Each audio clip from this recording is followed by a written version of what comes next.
이란에서 2주 넘게 이어진 반정부 시위가 유혈 진압 국면으로 치닫고 있습니다. 여기에 트럼프 미국 대통령이 도울 준비가 됐다며 직접 개입 가능성까지 시사했습니다. 네, 이란의 시위는 통화 가치 하락과 연간 40%에 육박하는 물가 상승률 등 경제난에 대한 불만에서 촉발됐습니다. 이란 정부가 지난 목요일부터 현지 인터넷과 통신을 끊으면서 내부 상황 파악이 어려운데요. 지금까지 2,000명이 넘게 숨졌을 가능성까지 제기되고 있습니다.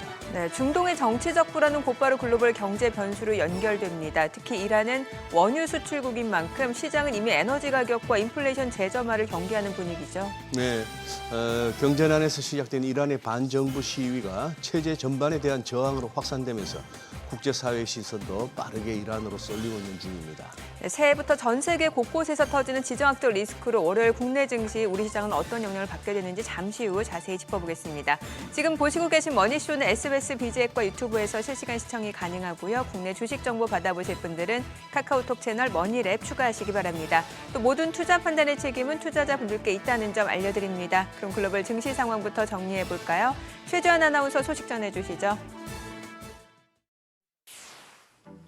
며칠간 조정을 거친 뉴욕 증시 다시 상승 흐름을 탔습니다. 반도체주가 앞에서 끌어줬고 예상보다 고용시장이 견조하다는 소식에 경기 민감주들도 뒤에서 밀어주면서 전반적인 시장 분위기가 살아나는 모습입니다. 마감 상황 확인해보면 다우지수와 S&P 500 지수는 각각 0.48%, 0.65% 오르면서 사상 최고치 경신했고요. 나스닥 지수도 1% 가까이 뛰었습니다. 빅테크는 엔비디아만 빼고 강세를 보였습니다. 알파벳은 1% 가까이 오르면서 이제 시총 4조 달러를 목전에 두고 있고요. 애플도 7거래일 연속 하락세 마침표를 찍었는데요. 에버코어 ISI가 애플의 4분기 매출과 순이익의 두 자릿수 상승을 예상하면서 목표 주가를 상향 조정하는 데 힘입어 반등에 성공했습니다. 시총 6위부터도 보면 이날 엔비디아는 주춤했지만 반도체주는 다시 역대급 랠리를 이어갔는데요. 브로드컴도 3% 넘게 급등했죠. TSMC가 4분기 호실적을 기록하고 한동안 반도체주가 하락하면서 저가 매수세가 들어온 것으로 풀이됩니다. 또 메타도 빅 이벤트가 있었습니다. 메타는 AI 데이터 센터 운영에 필요한 전력을 확보하기 위해서 원자력 발전업체인 테라파워, 오클로, 비스트라와 계약을 체결했던 소식에 1% 넘게 올라갔고요. 덕분에 계약을 맺은 기업들도 하루 만에 10% 넘게 올라갔습니다. 금요일에 나온 고용보고서는 정부 셧다운에 영향을 받지 않은 데이터이기 때문에 시장이 더욱더 주목했는데 이를 두고 전반적으로 월가는 고용시장이 둔화하고는 있지만 침체되고 있진 않다고 평가했습니다. 신규 고용은 5만 명 증가하면서 예상치를 하회했고요. 이전 두 달치인 지난해 10월과 11월 수치도 합쳐서 7만 6천 건 하향 조정됐습니다. 반면에 실업률은 4.4%로 예상보다도 더 떨어졌고 평균 시간당 임금 상승률은 전달보다도 더 가팔라졌습니다. 이에 대해서 대부분의 전문가들은 고용보고서의 부정적인 소식보다 긍정적인 소식들이 더 많다면서 이번 데이터가 통화정책 전망에 큰 변화를 부르지 않을 것이라고 말했는데요. 실제로 1월 금리 동결 가능성은 이제 95%까지 올라갔습니다. 다만 아직까지 올해 두 차례 인하기대 감은 유지되고 있고 동시에 경제도 잘 버티고 있다는 점이 드러나면서 시장은 이번 지표를 긍정적으로 해석했습니다. 또 미국 소비자들의 경기에 대한 기대감이 높아진 것도 증시의 호재였습니다. 미시간대 1월 소비자 심리지수는 54.0으로 나오면서 전달보다 높아졌고요. 지난해 9월 이후로 가장 높은 수치를 기록했습니다. 소비자들의 관세 정책에 대한 공포가 완화되면서 심리가 개선된 것으로 보입니다. 이런 가운데 확실히 트럼프 대통령이 최근 물가 잡기에 올인하고 있는 점도 경기 민감주의 모멘텀으로 작용하고 있습니다. 트럼프 대통령은 모기지 금융회사인 페니메이와 프레디맥을 통해서 주택담보대출 담보증권을 2천억 달러 규모로 매입하도록 지시했습니다. 이는 정부가 모기지 금리를 낮춰 미국인들의 주택 구매 부담을 덜어주려는 의도인데요. 이 발표로 모기지 금리가 하루 만에 22베이시스 포인트 하락하면서 5.99%까지 떨어졌습니다. 이렇게 대출 금리가 하락하면서 앞으로 주택 시장에 유동성이 공급될 것이라는 기대감 속에 주택 건설 업체들이 레나와 디아롤튼, 펄틱으로 모두 큰 폭으로 뛰었습니다. 이번 조치가 나온 후 국채 금리는 장기물 위주로 하락했습니다. 트럼프 행정부가 물가 잡기에 전력을 다하면서 앞으로 금융 여건을 완화적인 상태로 둘 것으로 기대되고 또 인플레이션도 하락할 것으로 전망됐기 때문인데요. 반면에 단기물 금리는 다소 견조했던 고용 데이터의 상승세로 마감했습니다. 국제유가는 이란의 반정부 시위가 갈수록 격해지면서 한 주 동안 3% 넘게 급등했습니다. 또 금 가격도 지정학적 갈등이 불거지면서 지난달 후반 이후로 최고치를 기록했는데요. 금 선물은 지난주 한 주 동안 4% 가까이 뛰면서 이제 다시 온스당 4,500달러 위에서 안착했습니다. 일단 새해 들어서 시장은 이렇게 사상 최고치를 경신하면서 좋은 분위기 이어가고 있는데 이번 주는 변곡점이 될 이벤트들이 많습니다. 우선 이번 주는 트럼프 행정부의 상호관세 적법성 판결이 나오게 될지가 첫 번째 관전 포인트입니다. 앞서 미국 연방대법원은 지난 9일에 판결을 내릴 수 있다고 공지했지만 미뤄졌는데요. 대법원은 다시 14일에 주요 사건 판결을 내린다고 공지했습니다. 시장에서는 이를 높은 확률로 관세권에 대해서 다룰 것이라고 보고 있는데 현재 베이트 사이트에서는 트럼프 대통령을 패소할 확률이 더 우세하다고 보고 있습니다. 다만 백악관에서는 다른 방식으로도 관세를 매길 것이라고 주장하고 있기 때문에 단기적으로 정책 불확실성 커질 수 있는 점 주의해야겠습니다. 또 이번 주는 물가지표도 줄줄이 대기하고 있는데요. 그중 핵심은 CPI입니다. 이번 12월 근원 CPI는 전월 대비 0.3%, 또 전년 대비로 2.7% 오르면서 11월보다 상승률이 커졌을 것으로 전망이 되고 있는데 이렇게 높은 수치가 나오게 된다면 단기적으로 금리 인하에 대한 기대는 더욱 약해질 것으로 보입니다. 또 마지막으로 이번 주는 13일 JP모건 실적 발표를 시작으로 4분기 어닝 시즌도 개막을 하게 됩니다. 현재 상승장의 핵심 전제 중 하나는 기업들의 이익 성장세가 탄탄하다는 점인데 만일 이 점이 불확실해진다면 시장 변동성이 커질 수 있겠습니다. 실제로 웰스파고는 이번 실적 시즌에서는 개별 종목들의 예상 주가 변동폭이 5.1%로 S&P 500 지수의 변동폭인 3.9%보다 훨씬 클 것으로 보고 있는데요. 이렇게 실적 결과에 따라서 개별 주가가 크게 요동칠 수 있는 점 주목해서 봐야겠습니다. 지금까지 굿모닝 마켓이었습니다.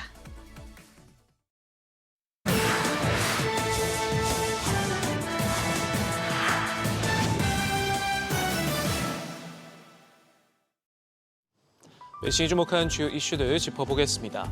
베네수엘라부터 그린란드까지 트럼프식 힘에 놀리 기조가 점점 더 노골화되면서 이 시장의 키워드로도 놀러주의가 떠오르고 있습니다. 헤지펀드들 역시 베네수엘라 군사작전을 계기로 중남미에서 투자 기회를 탐색하기 시작했는데요. 트럼프가 마두로 축출을 계기로 서반구 장악력 강화 행보에 본격 나서자 미국의 금융자본도 함께 움직이는 모습입니다. 월스트리트저널은 헤지펀드와 투자회사들이 베네수엘라 수도 카라카스 출장을 계획하고 있고 일부는 미상환 국채 등 틈새 상품에 대해 조사하고 있다 전하면서 얼러 트럼프가 곱지 않은 눈으로 보고 있는 콜롬비아, 쿠바 국채에도 주목하고 있다 설명했습니다. 특히 베네수엘라의 경우 지난 수년간 투자 금지 대상으로 간주돼 왔지만 미국의 개입과 방대한 석유 자원 등이 합쳐지면서 채무 구조 조정도 가능하다는 게 업계 생각이다 부연했는데요. 마두로 체제에서 쇠퇴했던 다른 산업 분야에서도 기회가 생길 수 있을 것으로 기대감이 커지고 있다 덧붙였습니다. 시장의 또 다른 메인 재료죠. 인공지능 관련 소식도 이어서 살펴보죠. 메모리칩 품귀 현상이 갈수록 심해지고 있습니다. 트렌드포스에 따르면 이번 분기 D램 평균 가격이 60%는 더 뛸 것이라는 전망도 나오는데요.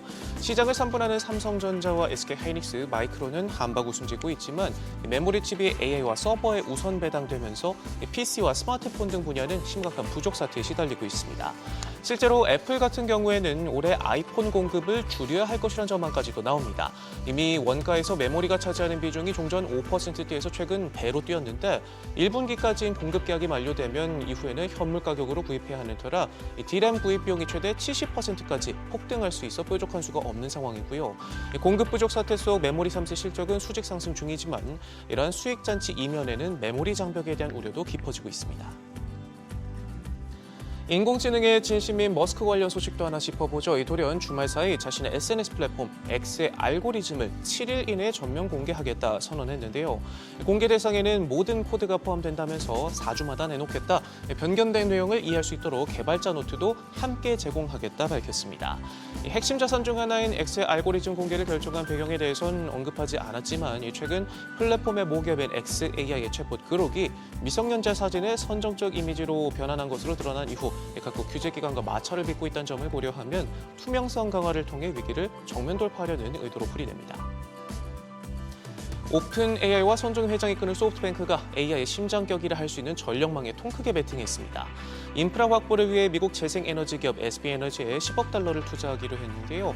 업계는 이번 투자를 지난해부터 거론되어 온 5천억 달러 규모의 초대형 AI 프로젝트의 스타게이트 구상을 실현하는 첫 단추로 해석하고 있고요. 단순한 자본 투자를 넘어서 막대한 전력을 소비하는 AI 데이터 센터를 안정적으로 운영하기 위한 전력 알고리즘 동맹을 체결한 것으로 평가하고 있습니다. 중국이 예고한 대로 일본으로 향하는 히토류를 막아서고 나섰습니다. 수출 심사를 중단한 데 이어서 일부 국영기업은 일본과 신규 계약을 맺지 않기로 한 방침을 전달하기도 했는데요. 이중용도 물자 수출 금지 발표 이후 히토류를 사려는 일본 기업이 거부당한 사례가 확인된 건 이번이 처음입니다. 교도통신은 중국은 기존 계약을 파기하는 방안까지도 검토 중이라면서 여행 자제력으로 시작된 일본에 대한 경제적 압박 조치가 전략 물자로까지 번졌다 짚었는데요. 우리나라도 일본과 연결돼 있는 제품들이 있어 일부 영향이 있을 걸로 보이는데 중국이 휘두르는 자원 무기와 칼끝이 언제든 어디로든 향할 수 있다는 점에서 긴장감은 더 커지고 있습니다. 최근 구리값이 고공행진하면서 글로벌 최대 광산업체 탄생의 초읽기에 들어갔습니다. 리오틴토와 글렌코어가 합병 협상을 재개했는데요. 만약 성사되면 기업 가치가 2,600억 달러, 우리 돈 380조 원에 육박한 세계 최대 광산 회사가 탄생하게 됩니다. 인공지능 붐이 구리 가격을 밀어 올리면서 업계에선 수년 뒤면 부족분이 1,000만 톤에 달할 것이라는 관측까지도 나오고 있는데요. 최근 글렌코어는 구리 성장 회사로 브랜딩을 새로 하기도 했고 이번 합병의 주요 포인트도 사업 초점을 구리로 옮기려는 데 맞춰질 만큼 월가에서는 올해도 구리값이 더 갈 거라는 장밋빛 전망이 지배적입니다. 지금까지 글로벌 비즈였습니다. 어제장에서 이슈가 있었던 업종 살펴보는 기업 이슈 시간입니다. 한화 에어로스페이스의 주가가 120만 원을 돌파하면서 52주 신고가를 경신했습니다. 도널드 트럼프 미국 대통령이 내년 국방 예산을 2,000조 원 이상으로 증액하고 꿈의 군대를 구축하겠다고 밝힌 영향 때문인데요. 미국 외의 다른 나라들도 방위비를 증액하고 안보를 강화하고 있는 흐름도 기회 요인으로 꼽힙니다. 북대서양조약기구 나토는 방위비를 2035년까지 GDP의 5%까지 증액하기로 하면서 실적 시즌을 앞두고 방산기업들의 실적에 대한 기대감도 커지고 있습니다. 방산 테마주로 함께 묶여있는 종목들 살펴보도록 하겠습니다. 한화시스템이 대표적으로 27% 가장 큰 폭으로 상승세를 보였고 MNC솔루션은 12%, 삼양컨택은 7%대 올랐으며 한국항공우주도 4.9% 상승 마감했습니다. 도널드 트럼프의 발언에 방산주와 함께 조선주도 강세 이어갔습니다. 전문가들은 국방 예산 증액 가운데 유의미한 비중과 증가율이 예상되는 분야는 해군 무기 도입 예산과 우주 공군 R&D 투자라며 트럼프 정부의 국방 예산이 급증할 경우 군함 사업을 영위하는 국내 조선 업체들이 가장 큰 수혜의 대상이 될 것이라고 분석했습니다. 조선주와 함께 조선기자재도 함께 올랐는데 조선기자재 테마 함께 살펴보도록 하겠습니다. 한국카본이 22%대 급등세 보였고 대양전기공업은 14%, 한화엔진도 9%대 상승했으며 화인베스틸까지 8%대 강세 보였습니다. 현대차 주가가 연일 강세를 이어가고 있습니다. CES 2026에서 공개된 인공지능 로봇 아틀라스를 앞세워 휴머노이드 로봇을 축으로 한 현대차 그룹의 피지컬 AI 전략이 본격화되면서 그룹주 전반으로 매수세가 확산되고 있는 모습입니다. NH투자증권 등 증권가에서는 현대차가 단순한 완성차 제조사를 넘어서 고부가가치 기술주로 변모하고 있다는 가치재평가 분석을 내놓고 있는데요. 현대차 그룹주 지난 거래일에 전반적으로 오른 가운데 현대오토에버가 19% 급등하면서 가장 큰 폭으로 올랐고 현대차도 7%, 기아도 6% 함께 올랐으며 현대글로비스도 1.34% 올랐습니다. 정부의 해상풍력 보급 확대 방침과 원자력 산업의 글로벌 공급망 부각 기대가 맞물리면서 풍력과 원자력 관련 종목이 함께 강세 보였습니다. 기후에너지환경부는 지난달 범정부 해상풍력 보급 가속 전담반 2차 회의를 열고 향후 10년간 착공 준공할 해상풍력 발전 용량 목표를 기존보다 크게 늘린 25기가와트로 설정했다고 밝혔습니다. 이를 위해 전국의 풍력 발전 전용 부두를 확보하고 해상풍력 전용 설치선도 2척 이상 확보해 연간 4기가와트 규모의 설비를 보급할 수 있다는 기반을 마련하겠다는 방침입니다. 대표적으로 풍력 에너지 관련주들 살펴보면 우림 PTS가 18% 지난 거래일에 상승했고 세진중공업은 7%, 스페코도 4.58% 올랐으며 동국산업까지 3%대 올랐습니다. 지금까지 기업 이슈 전해드렸습니다.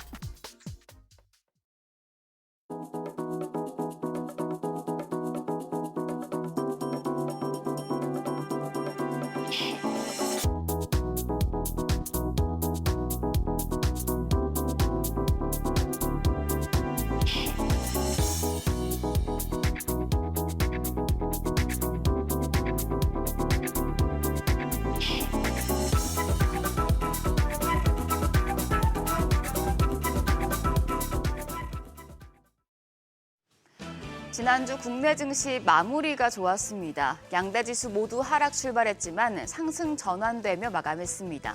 특히 오랜만에 하락 종목보다 상승 종목 수가 많은 전방위적인 강세장이었습니다.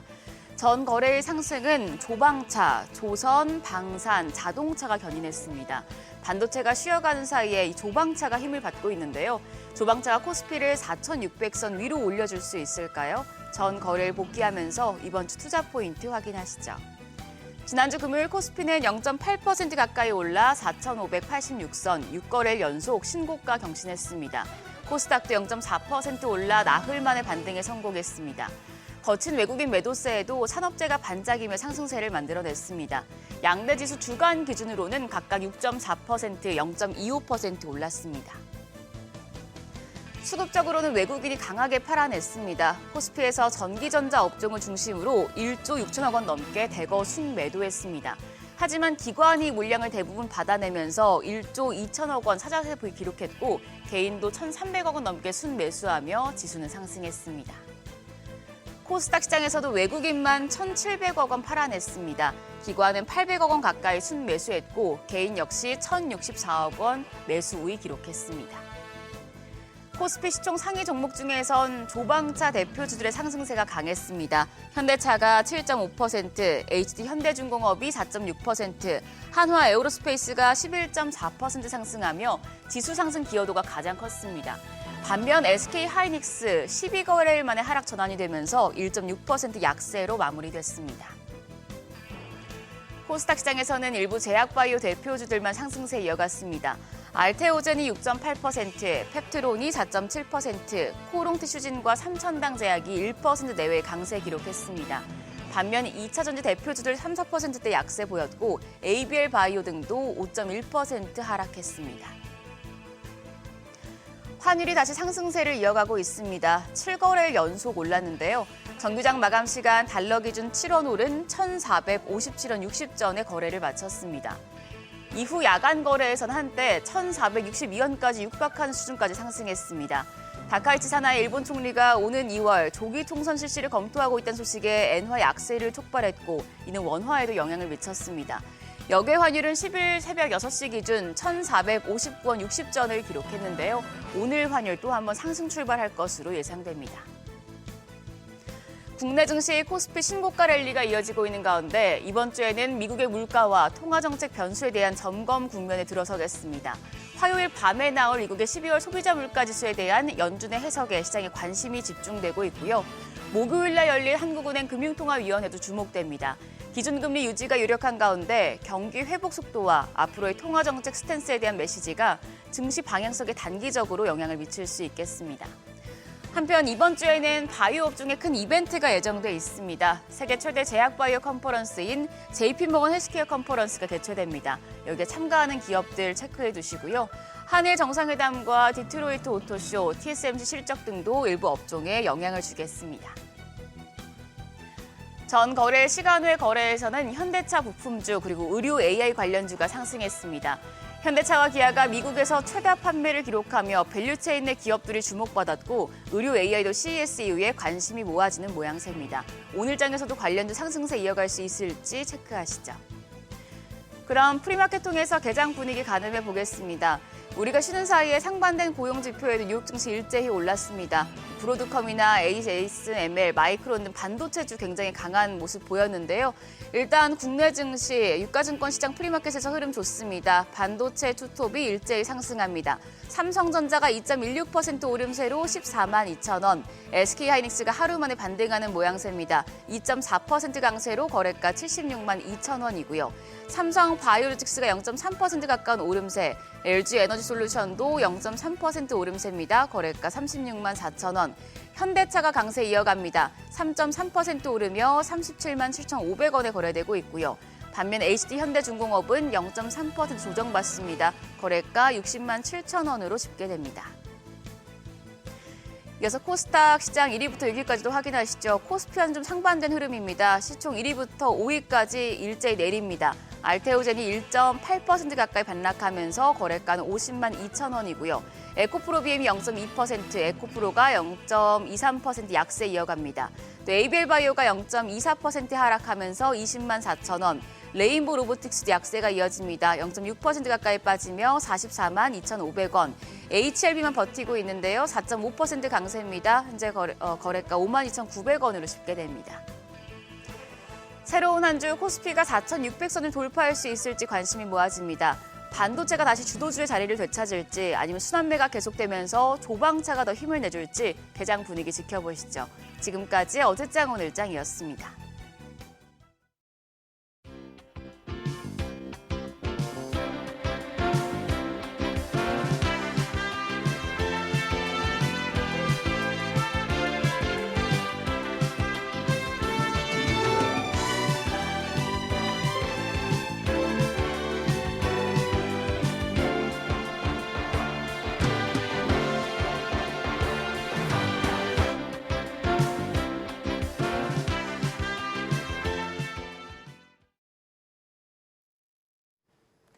지난주 외국인가 기관이 가장 많이 순매수한 종목을 살펴보는 투자자 순매수 탑5 시간입니다. 조선과 방산이 강한 한 주였습니다.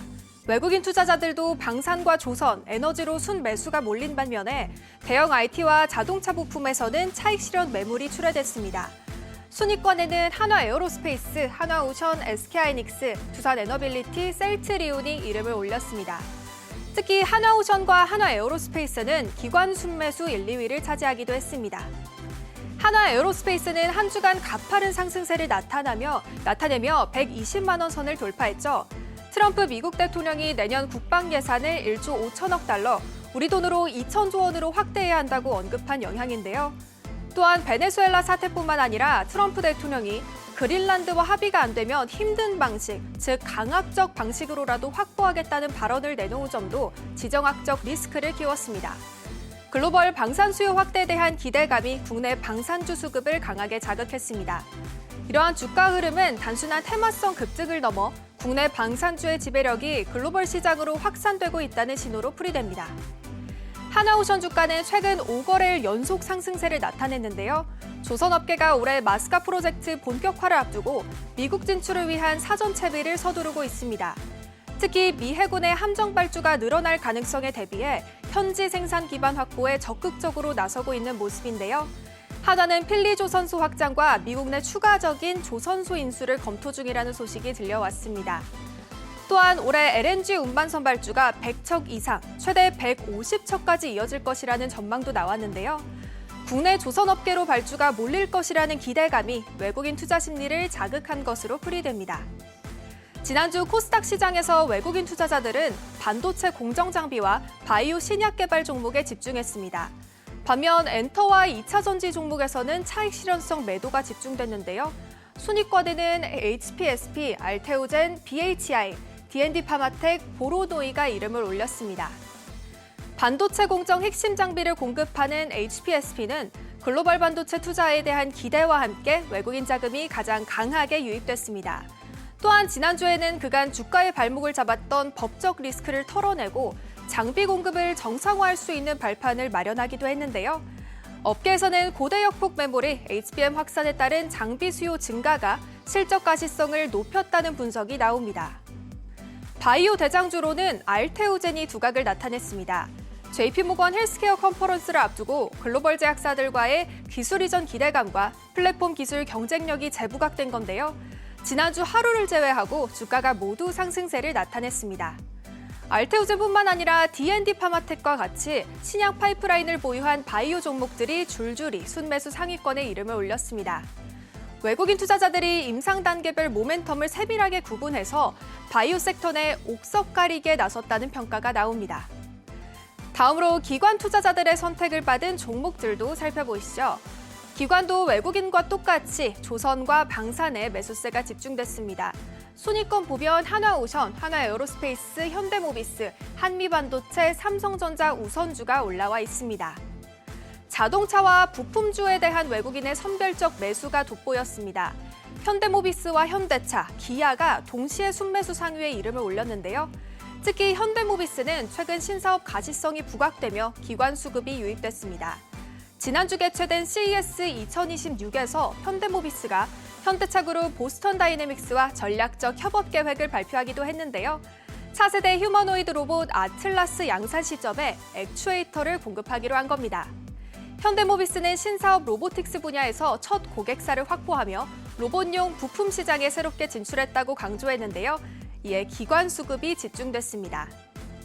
마지막으로 기관 투자자들이 코스닥 시장에서 선택한 종목들도 살펴보시죠.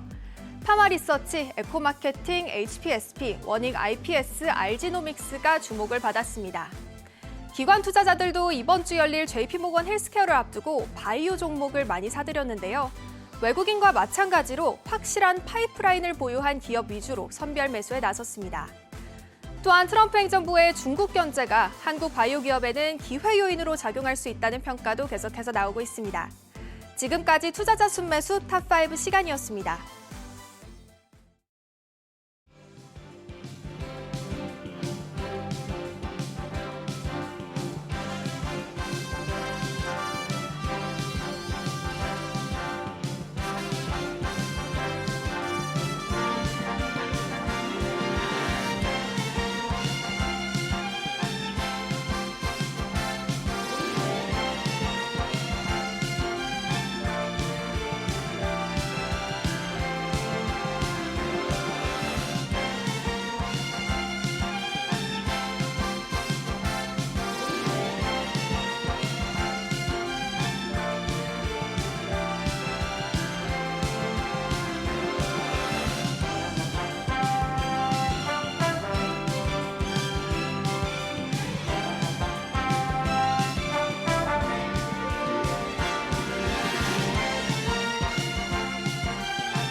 현재 시각 8시 28분 향해 갑니다. 지금 보시고 계신 머니쇼는 SBS BJ과 유튜브에서 실시간 시청이 가능합니다. 또 다양한 주식 정보 원하시는 분들은 카카오톡 채널에서 머니를 검색하셔서 친구 추가하시기 바랍니다.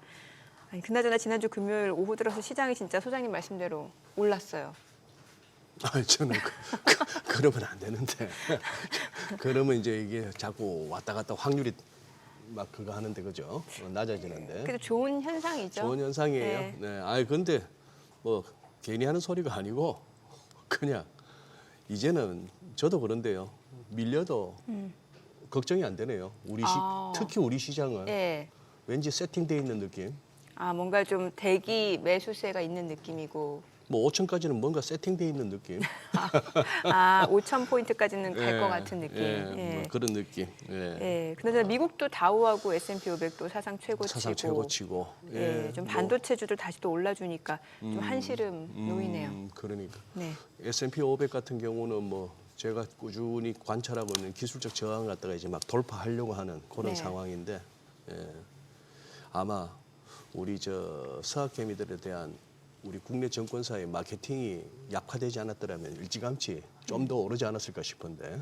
그 정도의 영향력이. 저는 그렇게 봐요. 예. 뭔가 신고가는 항상 우리 서학개미들이 만들지 않았을까 주요 종목들. 대단한데요, 진짜 그런 거면.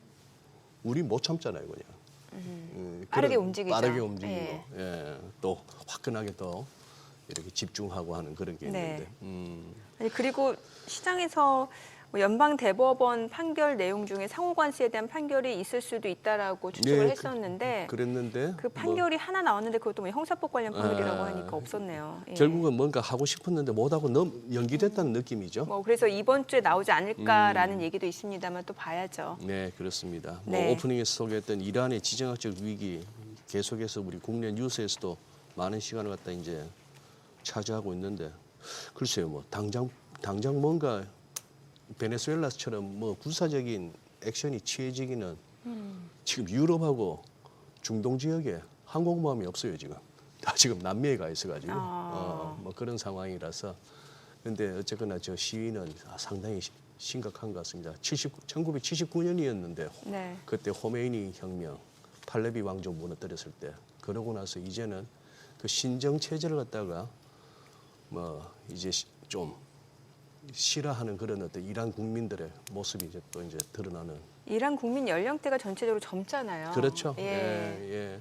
참 옛날 저 어릴 때는 이란은 굉장히 자유분방한 도시로 기억되거든요. 미니스커트 입고 활발하게 했던 그런 이란이었는데 언제부턴가 이제 여자들 눈밖에 안 보이는. 근데 요즘에는 히잡도 많이 안 쓴다고 합니다. 예. 그래요. 예. 오늘 함께해 주실 분 오랜만에 좀 모셔봅니다. 예. 대신증권 리서치센터 문남중 수석 연구위원 함께합니다. 어서 오세요. 어서 오세요, 안녕하세요. 문 의원님. 오랜만에 오셨습니다. 네, 오래간만에 뵙니다. 그리고- 새해 복 많이 받으십시오. 예, 새해 복 많이 새해 복 많이 받으시고. 받으세요. 일단 제가 사과할게요. 네, 사과하셔야죠. 아니 아까 스튜디오 들어오시면서 이렇게 서로 목례를 하고 눈인사를 하는데 문 의원님의 그 눈빛에서 제가 읽었어요. 시작할 때 사과하시오 하는 그게. 그래요. 작년 내내 이렇게 시장을 이제 상승 쪽으로 긍정적으로 이제 봐오셨는데 뭐 미국이나 우리나 할 것 없이 문 의원 보시기보다도 더 잘 오른 한 해 아니었습니까 작년은? 네, 뭐 예. 공식적인 뭐 S&P 500밴드 국내 증권사에서는 제가 가장 높았고요. 음. 물론 이제 중간에 추가적인 상승 염두에 두고 상향 조정한 부분들이 있는데 네. 연말에는 뭐 제가 생각했던 수치에는 좀 약간 못 미치긴 했는데 그래요? 그래도 방향성은 계속 올라가는 흐름이어서 아마 뭐 투자하신 분들 입장에서는 아마 기억에 남을 만한 한 해가 되지 않으셨을까 생각을 하고 있습니다. 국내는요? 국내는 네. 사실 저는 좀 보수적으로 봤거든요. 네, 제가 그렇게 봤던 이유는 우리는 항상 기준을 생각하면서 투자를 해야 되거든요. 네. 그러니까 이 주식이라는 거는 살아있는 유기체이고 특히 국가 입장에서는 경기, 기업 입장에서는 실적에 연동돼서 움직이는 게 사실 주식시장 흐름인데 사실 작년도 코스피 지수가 많이 올라왔던 그 바탕에는 펀더멘탈보다는 신정부에 대한 기대감 그리고 때마침 반도체 사이클이 특히 강하게 나타났던 게 맞물리면서 올랐던 흐름이기 때문에 그래서 한국을 미국보다 좀 보수적으로 봤던 건 그렇게 봤었는데 올해 같은 경우에는 그래도 1분기 이전까지는 한국이 지금 반도체 상승 사이클이 더 뚜렷하게 나타나고 있는 것들이 기업 실적을 통해서 확인되고 있기 때문에 한국장, 미국장 올해 상반기 전반적인 흐름은 올라가는 흐름 좀 보고 있고요. 저는 1분기는 확고히 얘기 드립니다. 올라간다. 근데 2분기 때는 좀 지켜보려고 해요. 어디 뉴욕하고 우리나라 다요? 아니면 네, 둘 다 2분기 때는 상황에 따라서는 좀 상승이 제한될 수 있고 좀 빠르게 하락의 출발점이 될 여지도 있는 시기가 2분기가 될 거로 좀 보고 있기 때문에 상반기 전체적인 방향성은 올라간다라고 얘기는 해드리고 있지만 네. 2분기 때는 한 1분기 말 정도 돼서 좀 점검이 필요하다라고 생각을 하고 있어요. 그래요. 그러면은 주말에 나왔던 이제 고용 지표 얘기도 좀 여쭤볼게요. 고용 지표에 대해서 해석이 좀 엇갈리는 것 같습니다. 일단 뭐 실업률 자체는 하락했는데 이거에 대해서는 뭐 전반적으로 경제활동 참가 인구수가 줄었기 때문에 모수 자체가 줄어서 실업률이 일시적으로 내려간 것처럼 보여진다라는 해석도 있는 것 같고 여전히 고용 시장은 둔화되고 있다 이런 얘기를 많이 나오거든요. 제가 할 얘기를 다 하신 것 같아가지고 제가 굳이 그래요? 뭐 얘기 드릴 게 없을 것 같은데. 야 너무 죄송합니다. 네, 그래도 뭐 조금 더 얘기해드리면 실업률이 내려갔던 것 때문에 이제 사실 CME 패드 G2를 봐도 올해 연준이 금리 인하를 단행하는 그 시점이 좀 늦춰진 것 같아요. 일반적으로 4월이었는데 지금 확인하니까 6월 정도로 좀 밀렸더라고요. 사실 실업률은 이례적인 성격의 계절 조정이 지금 반영됐기 때문에 큰 의미는 없는 것 같아요. 저는 항상 얘기해드리지만 비농업 부분 고용자 수 결과가 상당히 중요하다고 생각을 하고 있고요. 네. 12월 수치 역시 5만 명 증가 나타났는데 전월치하고 예상치를 크게 하회를 했습니다.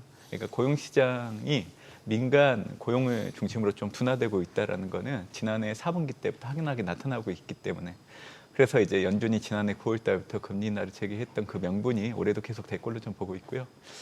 연준이 금리 인상을 중단한 시점, 그 이후, 그러니까 23년도 8월 이후 현재까지 비농업 부분의 평균적인 고용자 수 증가 폭은 14만 3천 명 정도 됩니다. 근데 지금 12월 비농업 부분 고용자 수 5만 명 증가 감안한다라고 하더라도 이 수치가 3만 명 정도밖에 안 돼요. 그러니까 이런 상황이라고 하면 연준은 올해 금리 인하를 시장이 예상하는 것보다 더 많이 할 겁니다. 연준은 공식적으로 지난해 12월 FMC에서 올해 한 번 금리 인하 제시를 했죠. 네. 왜냐하면 올해 연준의 최종 정책금리 총익값 숫자를 보면 이게 올해 한 번 25bp 인하를 생각하게 만들었던 거고요. 그러다 보니까 뭐 CME 패드워치 2를 넣고 온다고 하더라도 시장은 한 번 더 해서 2번 정도 인하할 걸로 예상하고 있는 것 같아요. 근데 저는 좀 개인적으로 생각이 다릅니다. 올해 연준은 분기별로 한 번씩 25pp씩 인하를 해서 총 100pp 정도 인하가 가능하다라고 생각을 하고 있고요. 예. 제가 이렇게 얘기하니까 설마 그렇게 될까라는 의견들이 되게 많더라고요. 근데 참고로 제가 지난해 9월 FMC 전에 지난해 연준이 금리 인하를 75pp 인하한다라고 얘기하고 다녔거든요. 네. 근데 실질적으로 75pp 인하했잖아요. 제가 그때도 그렇게 얘기했던 거는 연준은 그때 당시 6월 수년경제 전망을 보면 레인지 하단이 75bp 인하를 이미 어느 정도 가이던스로 제공했던 거고 특히 고용지표가 시장 예상보다 더 부진하게 나온다라고 하면 연준이 금리 인하를 더 많이 하지 않을까라는 생각이 바탕이었는데 실제적으로 지난해 9월 달에 연준이 금리 인하를 했던 명분이 고용 부진이었잖아요. 근데 올해 같은 경우에도 간세부가 또 이민정책 관련해서 놓고 온다고 하면 고용시장의 냉각 흐름들이 크게 달라지긴 어려워요. 그래서 저는 시장이 예상하는 것보다 금리 인하를 더 많이 할 여지는 있다라고 생각을 해요. 그래서 저는 이 얘기를 꼭 기억하시면 좋을 것 같아요. 제가 하반기 정도 SBS 비즈 다시 나오게 되면 다시 한번 강조를 할 겁니다. 그러면 아마 그때쯤 주요 IB들은 3번 정도 인하한다라고 얘기할 거예요. 근데 아마 내년 4분기 정도 되면 100pp 인하는 거를 아마 목도하실 걸로 좀 보고 있기 때문에. 우리 제작진이 아마 요 컨텐츠를 네. 쇼츠로 아마 박제시킬 거예요. 네. 네. 뭐 하반기에 나오신다는 얘기는 뭐 한 반년 지나서 오신다는 얘기인데 그건 아니고. 네. 야, 근데 우리 문 의원님 약간 그게 지금 약간 삐지셨구나. 왜요? 비즈 머니쇼에 내가 그렇게 청기누설을 하는데도 진행자부터 해서 계속 의심하고 시장에서도 반응이 의심하더니 내가 캐째 지금 이거 하고 계신 거예요 지금. 그리고 카리스마가 느껴져요. 나 장채야 하듯이 나 그런 문남중이야. 의도는 뭐. 아닌데 그냥 너무 그 투자자분들이 네. 시장을 좀 보수적으로 보는 게 좀 확연하게 느껴져서 아마 그게 이제 지수대가 많이 올라오다 보니까 좀 부담을 많이 느끼시는 것 같아요. 그래서 네. 요즘은 뭐 삼성전자, SK 하이닉스 주가 워낙 좋긴 하지만 예.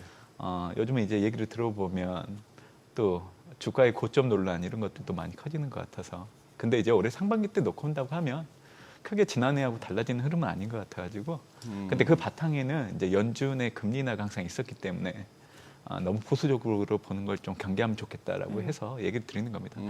저 참고로 뭐 앵커 진행하고 계시는 소장님 개인적으로 좋아합니다. 싫어하지 않아요. 네. 근데 약간 가시가 있으시다. 아니 그런데 그러면 삼성전자하고 하이닉스도 당장 여쭤보고 싶습니다만 순서상 뒤로 미루고 지금 그러면 저 연준 의장 지명하는 거 하고 차기 연준 의장 지명하는 거 하고 지난 금요일 날 그 외 대법원 판결하고 이게 왜 자꾸 이거 미뤄진다고 보세요? 저는 타이밍을 좀 보고 있는 것 같아요. 네. 그러니까 트럼프는 워낙 예전부터 정치적인 쇼를 상당히 중시 여겼던 분이고 이게 실제적인 정책 같은 것들을 발언할 때 많이 활용을 하시거든요. 제가 지난해 12월에 성탄절 전후로 이제 연준 의장을 지명해 주지 않을까라고 생각을 했었어요. 근데 그 바탕은 산타늘리가 나타났고요. 또 트럼프가 워낙 보여지는 거에 되게 중요하기 때문에 그래서 본인이 이제 차기 연준 의장 지명하고 나면 시장이 이제 그래도 긍정적으로 해석할 걸로 좀 보고 있기 때문에 본인이 자처해서 이제 산타가 되려고 하지 않을까라는 생각이 있어서 타이밍을 정해가고 있다. 저도 했었는데 일단 좀 미뤄진 것 같아요. 근데 지금 시기적으로 보면 올해 상반기 내 이제 연방 대법원에 간세 입법 여부 판결이 예정되어 있는데 이상하게 빠르게 뭐 연초부터 얘기가 나오고 있는 것 같아요. 네. 근데 이제 저는 뭐 결과가 어찌 됐든 트럼프 2기 행정부 동안에는 트럼프 관세가 없어지지 않는다라는 거를 정확하게 얘기해드리고 싶어요. 지금 이제 연방 대법원이 이법 판결을 하려고 하는 거는 국제 비상 경제 건안법에 근거한 관세 부과만 해당돼요. 그러니까 기본 관세, 상호 관세 그리고 펜타닐 관세만 없어지는 거고요. 트럼프 2기 행정부 들어서기 전부터 품목별 관세 부과는 계속 이루어졌었잖아요. 예. 무역 확장법, 무역법에 근거해서. 근데 이 품목별 관세는 없어지지 않습니다. 그리고 만약에 이법 판결이 나온다라고 하면 기존에 부과됐던 조항에 적용됐던 품목의 범위를 수정할 수 있어요.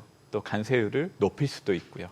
그래서 저는 이 부분을 좀 염두에 두시면 좋을 것 같고 또 하나는 트럼프 행정부가 아직 적용을 안 하고 있는 조항들이 3개 있어요. 이제 무역법 122조, 무역법 338조, 그리고 무역확장법 302조를 아직 안 쓰고 있기 때문에 연방 대법원의 이법 판결 나온다고 하더라도 트럼프 관세 부과는 없어지지 않는다라는 걸 좀 얘기해드리고 싶어요. 그래서 저는 만약에 연방 대법원이 이법 판결을 한다라고 하면 아마 그때 정도 됐을 때 이제 연준의 차기 연준 의장 지명하지 않을까 생각을 하고 있습니다. 예. 네. 그렇게도. 뭐 사실 이미 베센트 장관이 계속해서 좀 강조했잖아요. 이번 설사 이제 위법이라는 판결이 나온다 하더라도 여러 가지 준비가 돼 있다. 결국에 관세 진심이다라는 얘기고 어떤 식으로든 말씀 주신 대로 관세 부과는 이뤄질 것이다라는 얘기인 것 같고. 그럼 이건 결국 시장에 주는 영향은 좀 제한적일 수밖에 없는 이벤트일 수밖에 없네요. 예.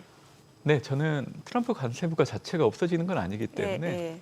일시적인 변동성 요인일 뿐이지 네. 뭐 주식시장의 어떤 추세 자체를 바꿀 만한 요인은 아닌 것 같아요. 네. 그리고 또 앞서 저희 이제 그 최주현 앵커가 소개했던 내용 중에 하나가 이제 트럼프 대통령이 2천억 달러 규모의 모기지 채권을 매입해라. 그래서 네. 그러면 이제 그 모기지 금리가 낮아지니까 좀 주택 구입이 쉬워진다 이거잖아요. 또 올해 중간 선거도 있다 보니까 여러모로 지금 이런 정책들을 좀 발빠르게 내놓고 있는 것 같은데 이러면 확실히 장기물 위주의 국채 수익률에 영향을 미치는 이슈인 거잖아요, 이거는. 네. 예.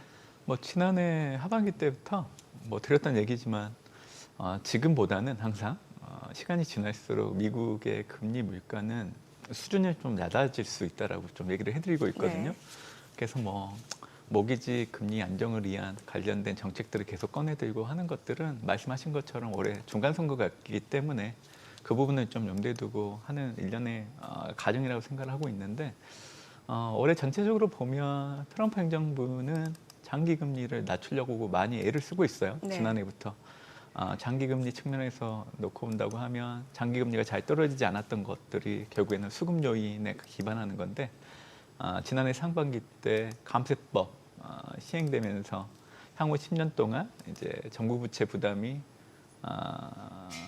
상당폭 늘어난다. 이제 그게 이제 장기 금리가 잘 떨어지지 않았던 요인이긴 하는데 사실 트럼프가 관세 부과하면서 연간으로 걷어들이는 관세 수입량이 늘어나게 된다라고 하면 추가적으로 채권 발행을 굳이 많이 할 필요는 없거든요.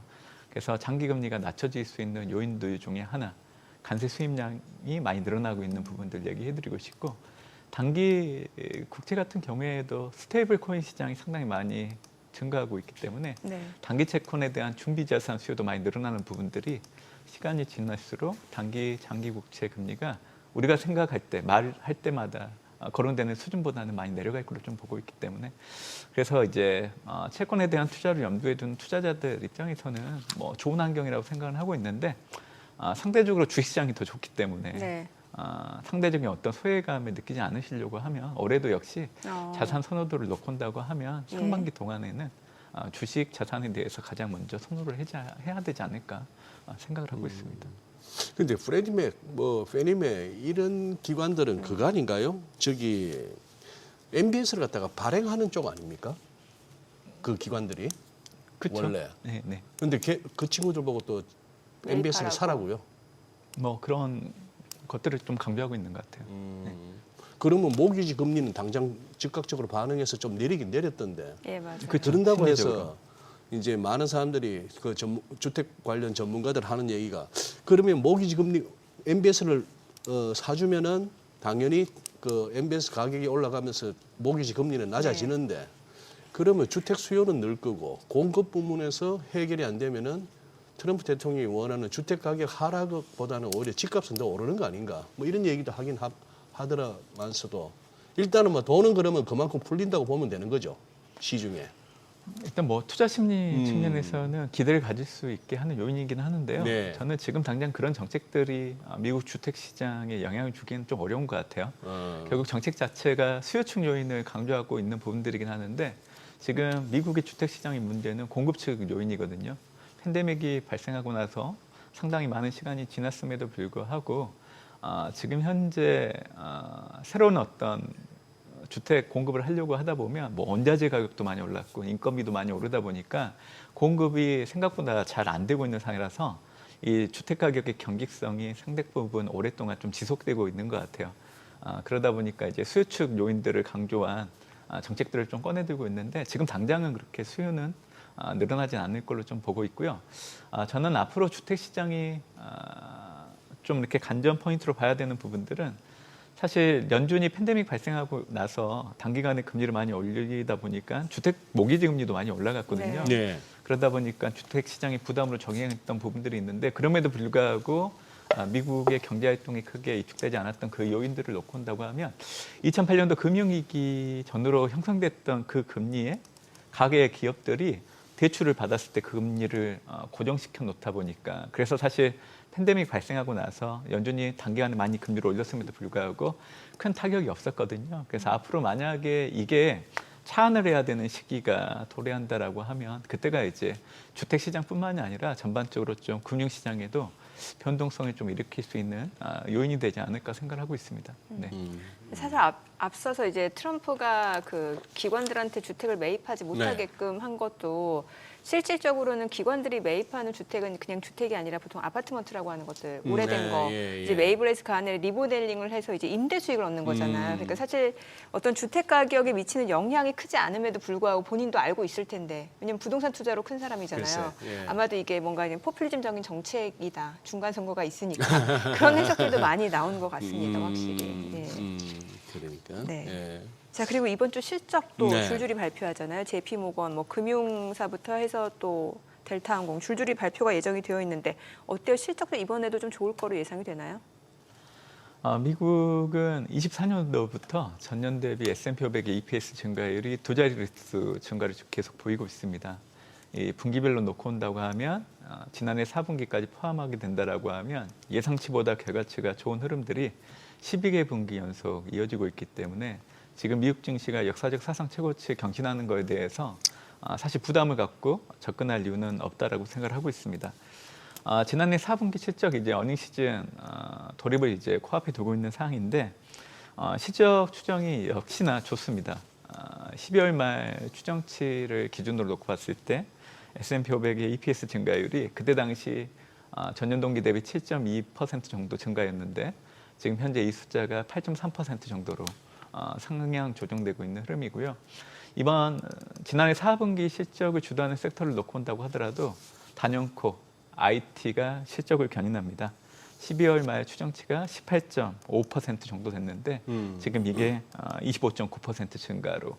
그러니까 지난해 4, 4분기 특히 11월 달에도 이제 미국 증시가 약간 주춤했던 그 바탕에는 AI 거품 논란들이 항상 부각했던 요인이었는데 사실 미국 IT 기업들의 실적을 놓고 온다고 하면 버블 논란에 대해서 얘기하기에는 좀 어려운 부분들이 상당히 많아요. 그래서 저는 AI 부정론인을 좀 경계를 해야 된다라고 생각하고 있고 이게 계속 빈번하게 발생하는 요인들 중에 하나는 미국 증시가 역사적 사상 최고치를 경신하기 때문에 이에 대한 우려를 보는 시각에서 자꾸 거론되는 게 이제 AI 버블 관련된 얘기들을 꺼내들지 않나라는 생각을 해보고 있습니다. 그래서 지난해 4분기 실적을 놓고 온다고 하더라도 예상치보다 결과치가 높은 흐름들이 계속 이어질 걸 예상하는 부분들이 있고 지난해 이제 분기별 실적들을 되돌아보면 보통 추정했던 것보다 그 해당되는 분기 실적이 마무리될 때쯤을 놓고 온다고 하면 평균적으로 10%포인트 정도 상향 조정되는 모습을 좀 목도할 수 있었어요. 그래서 지금은 8.3% 전체 EPS 증가율이 추정되고 있지만 아마 이게 10% 이상 증가할 여지는 있다라고 보고 있기 때문에 올해 1분기 때 미국 증시가 역사적 사상 최고치를 경신하는 그 바탕에는 경기 확장도 있지만 기업 실적이 꾸준하게 증가하고 있는 부분들 역시 주목을 해야 된다라고 생각하고 있습니다. AI 버블에 대해서 경계할 필요가 있다. 제가 연구위원님 그 어떤 쇼츠를 보니까 삼성전자, SK하이닉스보다는 나는 마이크론이다. 네. 맞죠? 네. 그렇게 말씀 주셨죠? 네. 예, 요즘 마이크론 핫하잖아요. 네. 예, 그 근거를 좀 듣고 싶어요. 근거요. 네.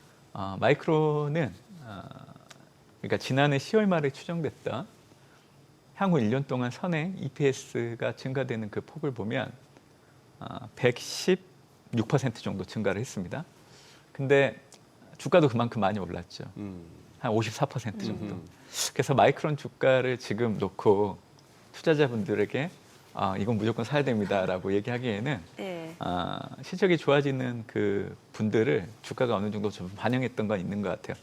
그럼에도 불구하고 마이크론 주가는 앞으로도 계속 증가할 걸로 좀 보고 있는데 그 이유는 일단 올해 연간 HBM 판매 물량을 모두 소진했다라는 공시 있었고요. 또 다음 분기 염두에 두고 이제 HBM4를 양산해서 출시한다라는 거를 지난번 이제 실적 발표할 때 얘기를 했기 때문에 이게 이제 앞으로 한국의 삼성전자, SK하이닉스 같은 기업들의 풍향계가 될 여지는 있다라고 생각하고 있습니다. 올해 반도체 상승 사이클이 연장될 수 있다라는 그 근거 중에 하나는 결국 올해 1분기를 놓고 온다고 하더라도 범용 디램 가격이 전분기 대비 40% 이상 증가할 걸로 예상이 되고 있기 때문에 이를 반영해서 관련된 기업들의 주가가 먼저 움직이고 있는 것 같아요. 네. 자꾸만 삼성전자, SK하이닉스 밑에 예. 자막이 있기 때문에 관련해서 좀 얘기를 좀 드려야 될 것 같은데 삼성전자, SK하이닉스 올해 이제 주가 올해 1분기를 놓고 온다고 하면 계속 치고 올라갈 여지는 있다라고 생각을 하고 있는데요. 사실 그 이유들 중에 하나는 유래를 찾아보기 어려운 디램 수요. 그러다 보니까 이제는 가격을 올릴 때 수요 기업들이 가격 결정권을 가지고 있는 게 아니라 삼성전자, SK하이닉스가 부르는 대로 가격이 매겨지는 형태이기 때문에 그래서 지금 주가들이 많이 올라가고 있다라고 보시면 될 것 같습니다. SK하이닉스 같은 경우에는 올해 연간 영업이익이 처음으로 100조 원 시대를 열 여지가 상당히 높죠. 지난해 같은 경우에는 연간 영업이익이 45조 원 정도 됐기 때문에 와, 2배 불과 이상이요? 1년밖에 안 됐는데 100조 원을 시대를 연다라는 거는 주가가 아직은 그를 반영하지 못했다라고 생각을 하고 네. 있는 거고요. 그리고 이제 SK하이닉스를 얘기하다 보면 또 삼성전자 주가를 놓고 봤을 때 어느 게 더 많이 올라갈까라고 항상 물어보시는데요. 맞아요. 당연히 HBM 모멘텀을 놓고 온다고 하면 SK하이닉스를 먼저 보는 게 맞는데 올해 연간 길게 놓고 온다고 하면 지난해와 비교했을 때 HBM 출하량이 SK하이닉스는 54% 증가인데 삼성전자 같은 경우에는 140% 증가이기 때문에 이를 놓고 온다고 하면 삼성전자가 SK하이닉스 거보다 더 상대적으로 좀 탄력 있게 움직일 수 있다라는 저는 이제 근거로 좀 얘기를 해드리고 있고요. 어차피 지난해가 HBM이 주도했던 한 해라고 하면 올해는 HBM이 아니라 범용 디램, 특히 가격 상승이 전분기 대비와 비교했을 때 40%에서 50% 육박할 걸로 좀 보고 있기 때문에 그래서 이를 감안한다라고 하면 삼성전자가 올해 SK하이닉스보다 주가가 좀 탄력적으로 움직일 여지는 있지 않을까 전망을 하고 있습니다. 알겠습니다. 자, 지금 시각 8시 53분 지나갑니다. 오늘 양시장 호가 상황 체크해 보겠습니다. 먼저 코스피 예상 체결 지수부터 확인해 보겠습니다. 오늘 코스피 1.2% 상승 예상됩니다. 4,644. 코스닥도 0.2% 상승 예상되고요. 949포인트로 집계가 됩니다. 시가총액 상위 종목 예상가 보겠습니다. 오늘 삼성전자 2.5% 강세가 예상됩니다. 지금 호가는 142,500원, SK하이닉스도 0.8% 상승 예상되고요. 삼성바이오로직스도 1% 오름세가 예상됩니다. 예상 체결가 189만 8천 원. LG 에너지솔루션도 지금 36만 5천 원으로 0.5% 상승 예상되고요. 삼성전자 우선주도 상승 예상됩니다. 현대차입니다. 오늘 호가론 굉장히 좋아요. 지금 4.9% 강세가 예상되고 있습니다. 지금 호가는 38만 4천 원. HD 현대중공업 보합 예상되고요. 한화 에어로스페이스 호가가 122만 4천 원으로 0.8% 상승 예상됩니다. SK스퀘어가 보합권 예상되고 있는 모습이고 두산 에너빌리티 3.4% 상승 예상됩니다. 호가는 8만 7,100원으로 나타나고 있습니다. 코스닥 시가총액 상위 종목 예상가도 보겠습니다.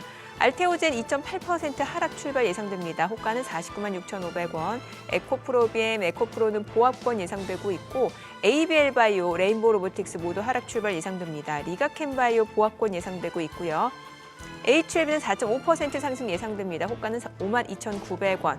코오롱 티슈진 1.3% 상승 예상되고요. 펩트론 호가는 26만 4,500원, 삼천당제약은 24만 8천원으로 0.6% 상승 예상되고 있습니다.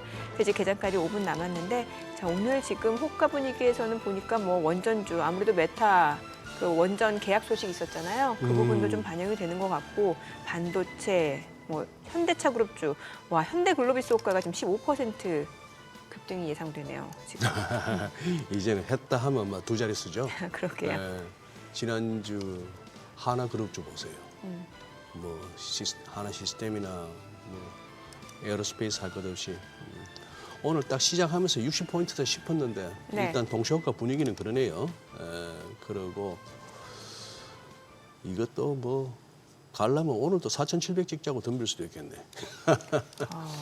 조금 이렇게 어떤 현실적인 감각은 좀 떨어지는 그런 장이 돼버렸습니다. 근데 워낙 뭐 다들 지금은 팔 생각은 없고 조금만 밀리면 사겠다는 네네. 사람들만 많으니까 시장에서 뭐 수급 많은 게 어디 있습니까? 그리고 또 유동성 많은 게 어디 있고. 그렇죠. 그리고, 수급 앞에 장사 없고. 네. 예. 이 와중에 이제 못 오르는 쪽은 이제 조금은 아니 그러게 이번 소외감이 주 클 거고. JP모건 헬스케어 컨퍼런스 있는데 바이오주들이 종목별로 희비가 엇갈리는 게 글쎄요. 뭐 기대감이 선반영된 거일 수도 있고. 오늘부터 열리는 거 아닙니까? 맞아요. 네, 그러니 자, 예. 또 뚜껑은 열어봐야죠. 그래요. 예. 네, 네. 지금 우리 문 의원님 지금 삼성전자 하이닉스 말씀 다 해주신 거예요? 뭐 더 드릴까요? 아니, 더 하실 말씀 아니, 있으시면 하실 그 관련해서 말씀이 또 좀 이렇게 알려주세요. 개장 때문에 또 아니 동시효과 때문에 못 하신 게 있나 싶어가.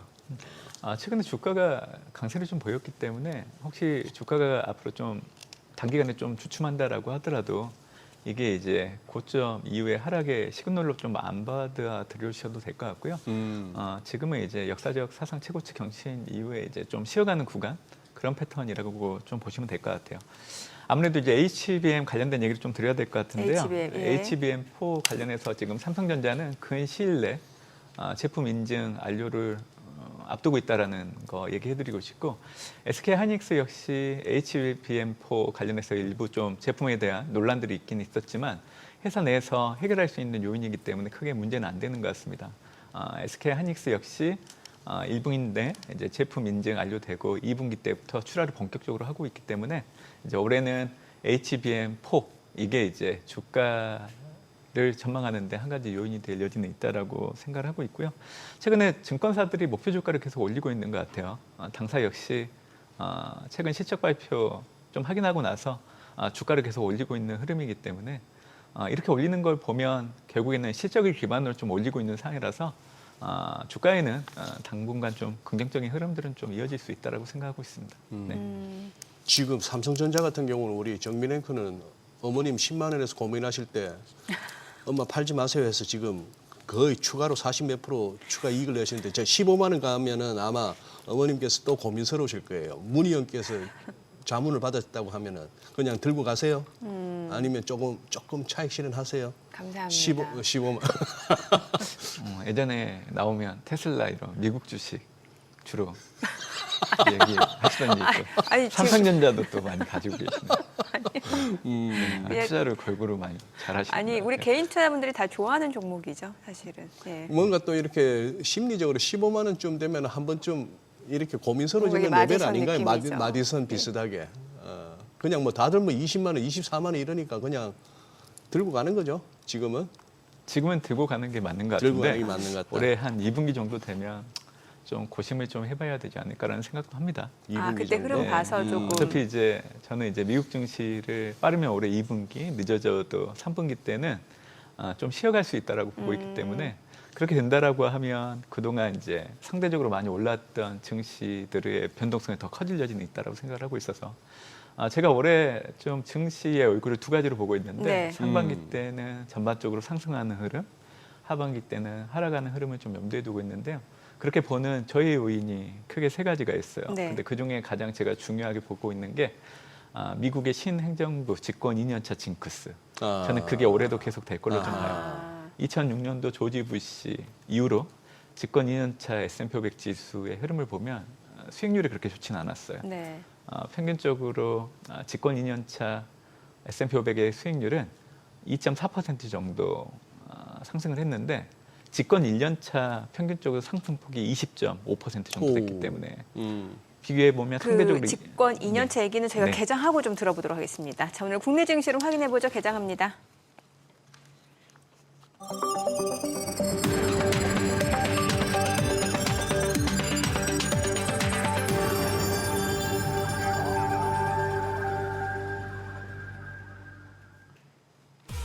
네, 1월 10일 월요일 국내 증시 개장했습니다. 올해 들어서 굉장히 좋은 흐름을 보여주고 있는 코스피인 것 같습니다. 지난 금요일에도 오후 들어서 좀 상승하는 모습이었고 전반적으로 계속해서 연초 기대감 반영이 되고 있습니다. 또 미증시도 S&P 500, 다우, 나스닥 다 상승하는 모습이었고 또 주요 기술주들이 다시 한번 랠리를 펼쳐주고 중소형주까지도 상승하는 시장 분위기죠. 자, 오늘 양시장 출발 지수 좀 보도록 하겠습니다. 먼저 코스피부터 볼게요.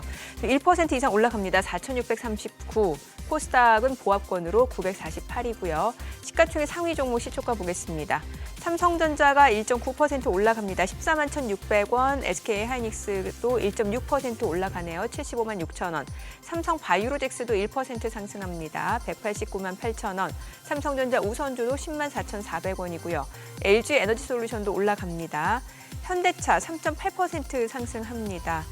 지난 금요일에도 7% 넘게 올랐었고 최근에 주가 흐름 보면은 목요일 날 하루 좀 조정받고 연일 좀 강세를 보여주고 있습니다. 아무래도 CS에서 이제 로봇 관련주들이 좀 모멘텀을 받는 상황에서 국내 증시 쪽에서는 현대차 그룹주들이 대장주 역할을 하고 있는데 현대차 오늘 주가는 38만 1,000원이고요. 하나 에어로스페이스도 1.9% 올라갑니다. 123만 4천 원. HD 현대중공업은 1.6% 떨어집니다. 59만 9천 원. SK스퀘어가 1% 올라가네요. 43만 5,500원.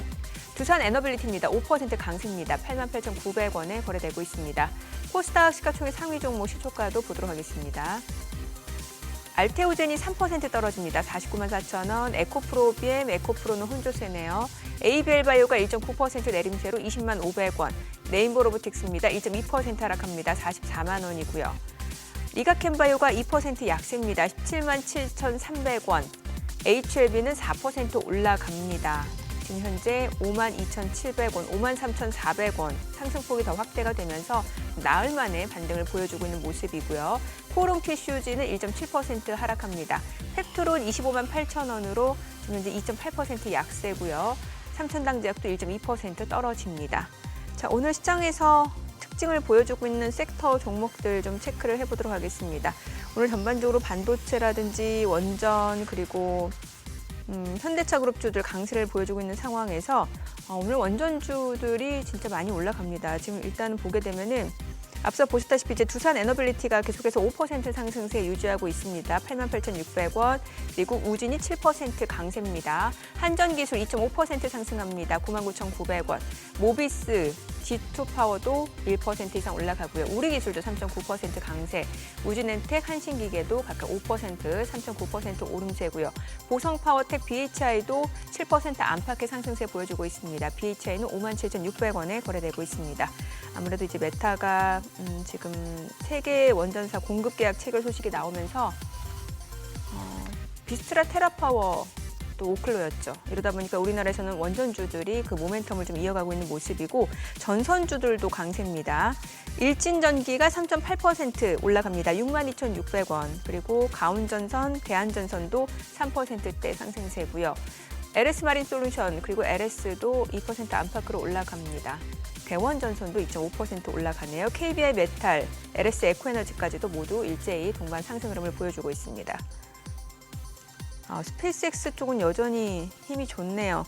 지금 미래에셋증권 6% 올라갑니다. 28,900원. 그리고 HVM도 7% 강세고요. 스피어도 3.5% 상승 중, 나노팀도 6.8% 올라가고요. 또 아주아이비 투자도 3.9% 올라가고 있습니다. 세아베스틸지주, YGL링크 다 올라가네요. 캠코아 에어로스페이스, 이노스페이스까지도 모두 상승 흐름 보여주고 있고요. 오늘 건설주들 현대건설 흐름 좋네요. 6% 올라갑니다. 86,600원. 그리고 DLENC도 2.9% 상승세, GS건설도 2% 올라갑니다. 반도체 쪽은 말할 것도 없고요. 풍력 쪽도 움직임이 좀 나타납니다. 태웅 6.7% 올라가고요.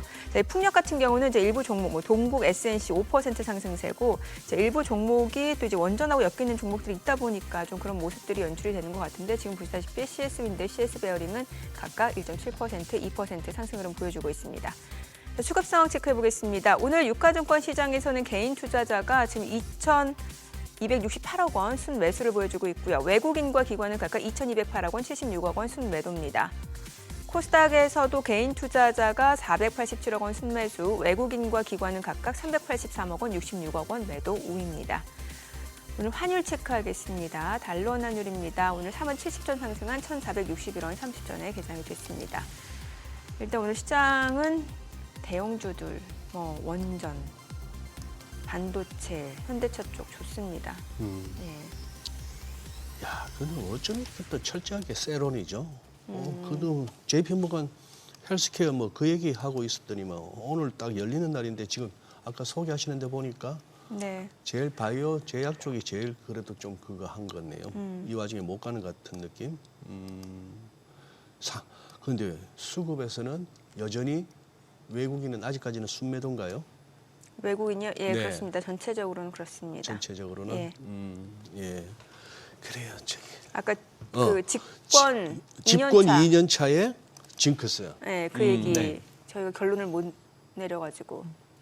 올해 저희 여인 세 가지 중에 가장 중요하게 보는 게 미국 신정부 집권 2년차 징크스라고 얘기를 드리고 있었죠.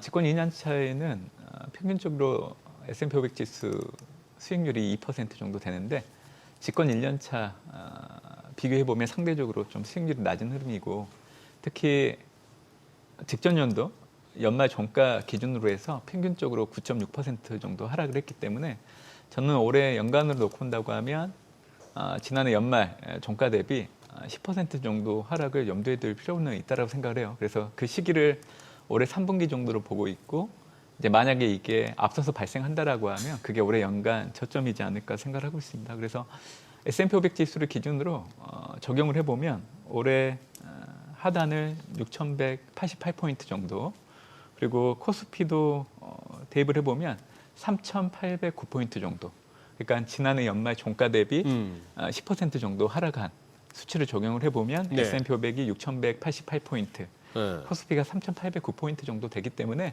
이제 올해 상반기가 아닌 하반기 때 한 이 정도 지수가 이제 조정을 받기 시작을 한다라고 하면 이 정도 선에서 좀 지수대를 좀 보시는 게 좋지 않을까라고 생각을 하고 있고요.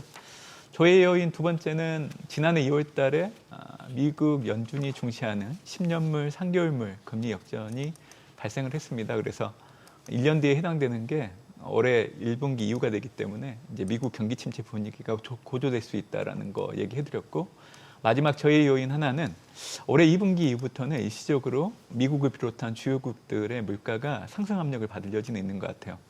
지난해까지는 공급층 요인보다는 수요층 요인 영향이 컸기 때문에 물가가 생각보다 잘 오르진 않았는데 아마 올해 2분기 정도 되면 공급층 요인 관세를 올리게 되면 수입 가격이 올라가고 그렇게 된다라고 하면 이제 물가가 상승할 수 있다라는 부분들이 이제 공급층 요인에 해당되는 건데 이게 올해는 좀 영향을 주면서 물가가 상승할 수 있기 때문에 아마 그때쯤 되면 주요국의 금리 인하 속도 조절 하지 않을까라는 그 우려들이 좀 부정적으로 작용할 여지는 있다라고 생각하고 있어서 올해 이제 얼굴을 두 가지로 보고 있지만 하반기 때 이 저희 요인 세 가지를 넣고 좀 증시가 변동성이 커질 수 있다라고 얘기해드리고 있습니다. 잠깐만요. 문 의원님 지금 제가 제대로 들었습니까? 수치를.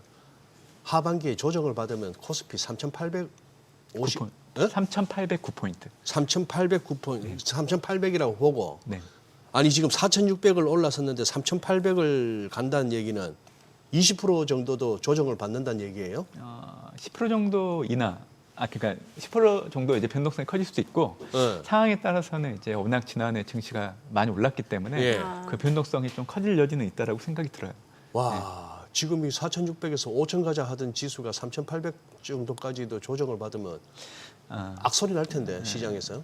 근데 이제 제가 얘기 드리는 수치 자체는 지난해 연말 종가 기준으로 계산을 한 거기 때문에 연말 종가 기준으로 지금 현재 지금은 또 얘기가 움직이고 달라지네. 있는 지수대에다가 반영하기보다는 예. 지난해 연말 종가 기준으로 좀 반영해서 그 하한을 아하. 그렇게 좀 생각해 보시는 게 좋을 것 같습니다. 지금 그렇게 얘기해 버리시면 보시는 투자자분들이 놀래요. 그래. 네, 저도 지금 방금 좀 얘기하고 전에 있는데 얘기. 맞아요. 제가, 이게 대충 듣다가 대충 듣다가 바로 댓글 달면 이제 바보 되는 게 이제 이런 경우인데 맞아. 10% 이상 떨어진다 얘기는 안 했는데 지금 글쎄 지금 대충 듣다가 지금 바로 또 댓글을 달았어요 제가. 화들짝. 화들짝. 네. 죄송합니다. 뭐 어쨌건 상반기까지는 계속해서 좋을 것 같고 2분기에는 약간 좀 쉬어가는 구간이다. 이렇게 그냥 저희 네, 이해하면 그렇게 되는 좀 거죠? 보시면 될 것 같아요. 네. 그러니까. 그럼 우리 증시에서는 반도체 섹터만 봐야 돼요? 아니면 최근에 보니까 뭐 조선, 방산, 원전까지도 다시 온기가 좀 확산되는 모습이고 또 로봇까지도 현대차 그룹주들 많이 움직이잖아요. 어떻게 보세요? 올해 글로벌 테마로 제가 선정한 게 휴머노이드 로봇이고요. 그 바탕에는 테슬라가 올해 8월 되면 옵티머스 네. 3세대 버전 관련된 로봇을 양산하기 때문에 그 모멘텀이 지금 벌써 반영되고 있는 것 같습니다. 당연히 뭐 관련된 기업들의 주가들의 모멘텀으로 작용할 수 있는데 저는 긴 시간이 지나서 휴머노이드 로봇 시장을 장악할 수 있는 회사는 단연코 테슬라라고 생각을 하고 있고요. 이와 견줄 수 있는 회사는 비상장이긴 하지만 피규어 AI 정도라고 생각을 해요. 그리고 그 외 휴머노이드 로봇들은 아마 그 모기업이 어떤 분야에 집중해서 사업을 하는지에 따라서 영향이 좀 달라질 걸로 보고 있는데 아마 현대차 그룹 같은 경우에는 휴머노이드 로봇이 양산된다고 하더라도 제가 보기에는 이게 가정용으로 많이 팔리기보다는 네. 제조 공장에서 좀 더 많이 팔리는 형태로 가지 않을까라고 생각을 하고 있죠. 그래서 휴머노이드 로봇 저는 우주 항공 테마보다는 우선적으로 좀 봐야 된다라고 생각을 하고 있어서 예. 얘기해드리고 있고 우리나라에는 실질적으로 그럼 로봇 관련주라고 하면은 뭐 딱히 당연히 현대차를 현대차 정도? 먼저 봐야 되겠죠. 현대차. 예. 그리고 이제 그 외 섹터를 보면 방위 산업. 글로벌 군비 지출은 여전히 계속 지속되고 있는 부분들이 네. 있기 때문에 그리고 지주사 어차피 3차 상법 개정안 또 배당소득 분리과세 시행에 대한 기대감이 좋을 걸로 좀 보고 있기 때문에 얘기해드리고 있고 제약바이오 좋게 봅니다. 글로벌 빅파마들이 2032년 이전까지는 특허 절벽에 놓여 있기 때문에 네. 한국이 그 대체 공급망으로서 좀 부각될 여지가 있어서 수요가 증가할 수 있는 부분들을 염두에 두고 있고요. 또 하나는 화장품. 중국을 떠나서 이제는 미국을 비롯한 타 지역으로 이제 매출이 다변화되고 있는 부분들이 온라인을 중심으로 K-뷰티 카테고리를 형성해 나가고 있는 거. 그리고 일부 국가들 같은 경우에는 온라인이 아니라 오프라인으로 그 거점을 확장해 나가는 게 올해 나타날 걸로 좀 보고 있기 때문에 얘기해드리고 있고요. 증권은 뭐 지주랑 동일합니다. 3차 상법 개정안, 배당소득 분리과세 시행에 대한 기대감 때문에. 그래서 반도체는 삼성전자, 그리고 방산은 현대로템, 지주는 두산, 그리고 제약바이오는 한미약품, 화장품은 아모레 퍼시픽, 그리고 증권은 한국금융지주. 그리고 그에 관심 있게 보는 기업들은 HD 현대중공업, 기아, LG 이노텍, 카카오 정도 보고 있습니다. 카카오 오랜만에 들어보는 것 같아요. 예. 카카오는 좋게 보시는 이유 좀 말씀 주실 수 있을까요? 그 카카오는 항상 이제 AI 관련해서 적용을 하게 된다라고 하면 네네. 이게 매출단에 좀 긍정적으로 작용할 수 있다라는 얘기들이 좀 있는 것 같아요. 예. 결국 매출 성장을 동반하는 이익 증가를 염두에 두고 올해 좀 카카오를 좋게 봐야 된다라는 이제 당사의 담당 애널리스트의 의견이기 때문에 좀 참고를 해주시면 좋을 것 같습니다. 당사의 담당 애널리스트의 의견이었다. 그래요. 또 미국 쪽 워낙 많이 보시니까 가시기 전에 미국 쪽에서는 예전에 제 기억에는 메타도 좋게 보셨는데 또 메타가 보니까 그 테라파워하고 또 오클로하고 또 원전 계약 소식 나왔잖아요. 지금 계속해서 그 데이터 센터 투자를 늘리겠다는 얘기잖아요. 예, 메타라든지 그 외에 또 다른 빅테크 관련 종목들 어떻게 보시는지 알려주세요. 올해도 뭐 M7 기업들 잘 보고 계시다가 개별 기업 요인 때문에 주가가 급락하는 모습이 나오면 네. 그게 매수 기회라고 보시면 될 것 같고요. 예. 급등할 때는 따라가지 않는 게 좋다라고 저는 항상 얘기해드리고 있고 제가 오늘 잠깐에서 얘기는 해드렸지만 네. 지난해 이제 10월 말을 기준으로 앞으로 12개월 동안에 기업이익이 상당폭 늘어나는 그 숫자 대비 주가가 많이 오르지 못했던 그 종목들을 선정을 해보면 팔란티어 네. 그리고 엔비디아 그리고 브로드컴, AMD, 그리고 오라클이 있기 때문에 이 해당되는 기업들에 대해서는 좀 관심 있게 좀 앞으로 좀 주가 상승을 염두에 두고 없으신 분들 입장에서는 사보시는 것도 좋지 않을까 생각하고 있습니다. 그래요. 모처럼 나오셨는데 짧게라도 환율을 어떻게 보세요, 금년에?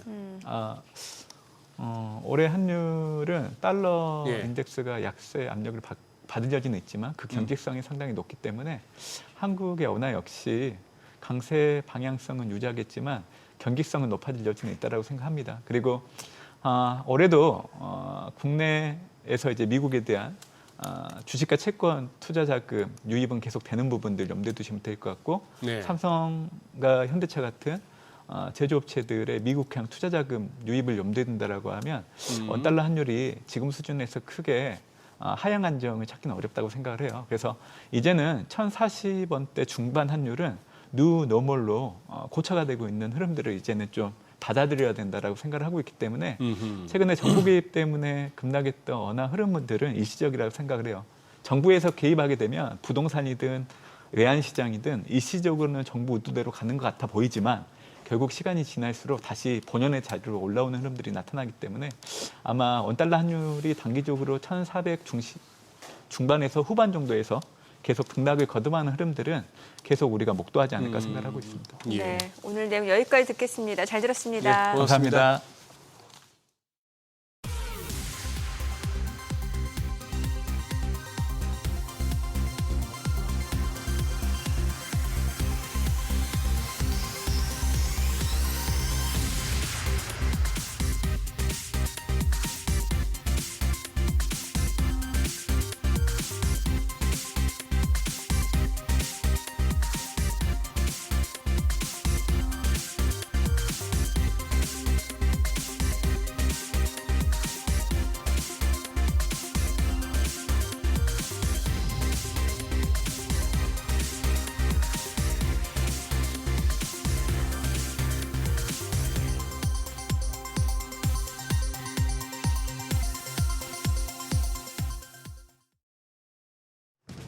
이 시각 시황입니다. 한 주의 시작 흐름이 좋습니다. 오늘도 양대 지수 모두 상승세 보여주고 있습니다. 코스피가 오늘까지 7거래일 연속 사상 최고치 랠리를 이어갑니다. 4,600선을 돌파했는데요. 현재 0.8% 오름세로 4,623포인트 가리키고 있고요.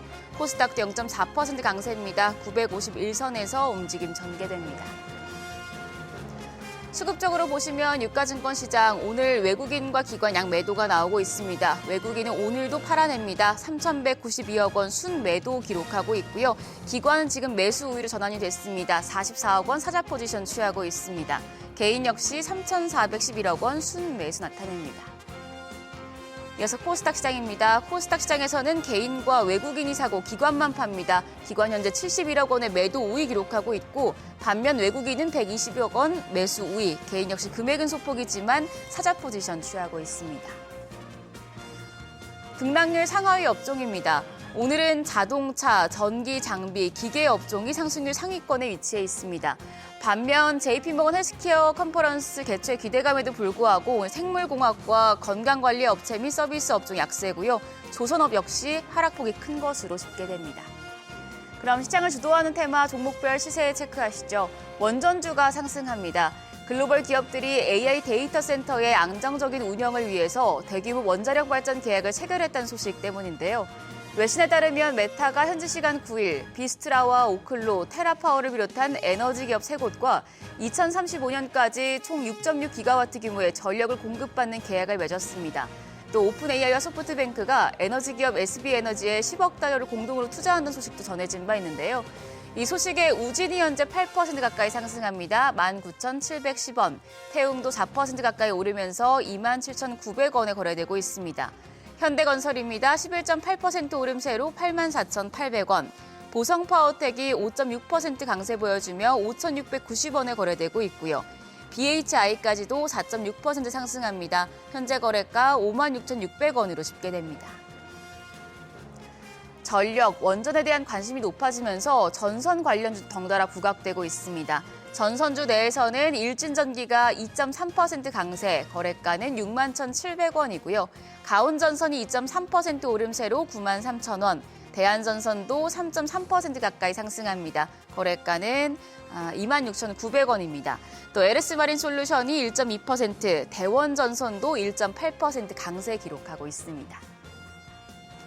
우주 항공산업 관련주 오름세입니다. 미국 당국이 스페이스X의 스타링크 2세대 위성 7,500기를 추가적으로 승인했다는 소식에 스페이스X 관련주를 중심으로 매수세가 유입되고 있는데요. 이쪽에서는 태용 여전히 3.9% 강세 유지하고 있고요. HVM이 5.6% 오름세입니다. 거래가 75,400원. 그린 광학이 3.2% 강세로 24,350원. 파이어 프로가 5% 넘게 상승합니다. 거래가는 16,630원이고요. 한화까지도 5% 가까운 강세 기록하고 있습니다. 95,800원대에 거래됩니다. 마지막으로 고대역폭 메모리 HBM 관련주는 보시죠. 오늘은 반도체주가 다시 코스피 상승을 주도하고 있습니다. 우리가 쉬는 사이에 필라델피아 반도체 지수가 2.7% 급등한 영향을 받고 있는데요. HBM 관련주 내에서는 QRT가 4.9% 강세, 거래가는 16,350원이고요. 마이크로투 나노가 6.36% 오름세로 9,530원, 제너셈이 2% 가까이 상승합니다. 5,300원, 또 고영이 3.3%, 윈팩도 1.1% 오름세 기록하고 있습니다. 코스피 사상 처음으로 4,600선을 돌파했습니다. 4,600선 안정적으로 지지할 수 있을지 장중의 흐름은 조금 더 지켜보시죠. 지금까지 시장 상황 전해드렸습니다.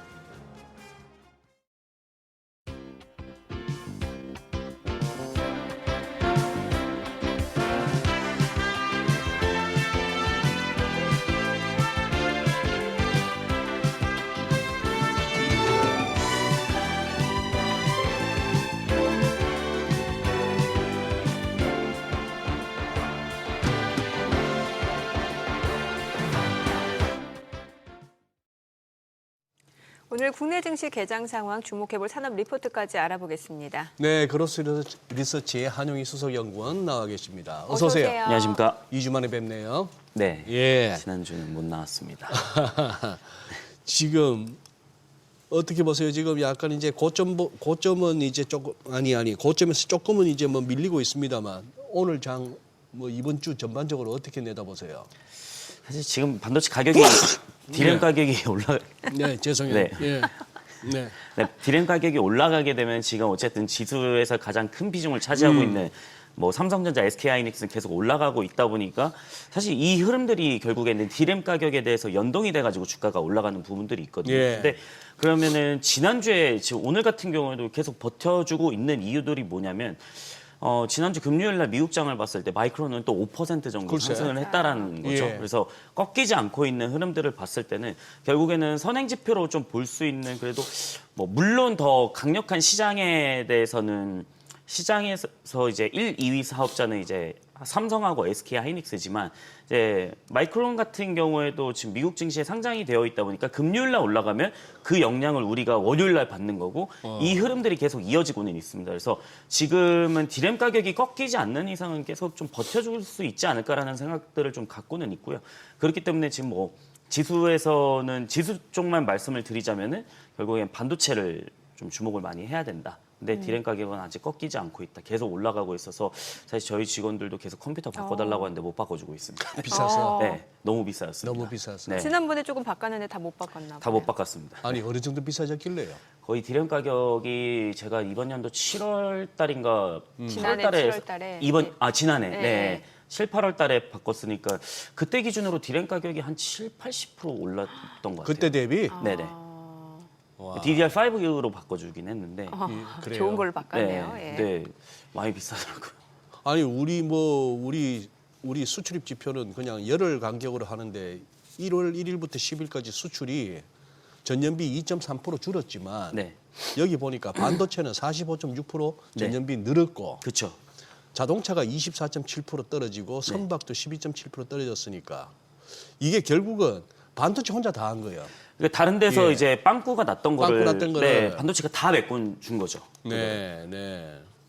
이 와중에도 현대차는 자동차 아니고 우리는 로봇주입니다 이러면서 가고 있는 것 같고. 네. 그러니까 예. 로봇주 치고 싸다 이런 시나리오가 되는 것 같습니다. 로봇주 치고는 싸다. 네. 그래요. 그래요. 그러면은 반도체 쪽은 좋다. 그럼 최근에 또 나오신 김에 여쭤보고 싶은 거는 뭐 원전도 좋고 조선도 좀 다시 한번 좀 두각을 나타내는 것 같고 네. 방산주도 그렇잖아요. 이들 네네. 섹터에서 어떻게 보세요?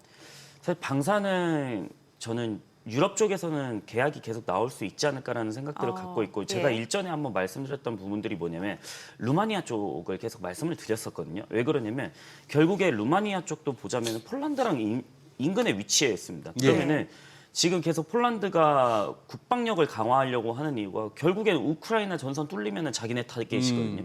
근데 폴란드는 어떻게 보면은 러시아랑 좀 많이 대립되는 구도가 있었다라는 거죠. 그럼 과연 우크라이나 뚫렸으면은 폴란드도 그거를 강화해가지고 방어를 쳐야 될 텐데 예. 그럼 지금 우크라이나랑 러시아 화해했으니까 우리 국방비 더 안 늘려도 된다 이런 생각은 많이 못 할 겁니다. 왜냐하면 언제든지 전쟁을 터질 수 있고 그건 대비해야 되기 때문에 그러면은 그 루마니아 같은 경우에도 폴란드 나왔으니까 저는 루마니아가 큰 손 중에 한 명이라고 생각을 하긴 하는데 왜 그러냐면 루마니아 GDP를 보자면 그럼 GDP 대비 국방비 몇 프로 쓰냐가 이제 나토 기준으로 봤을 때는 지금 5% 쓰자 뭐 이런 얘기 나오고 있는데 루마니아가 그러면 GDP 대비해서 뭐 3, 4%만 쓰더라도 그러면 무기를 다 사야 되는데 그럼 이게 경쟁 국가가 있다는 거죠.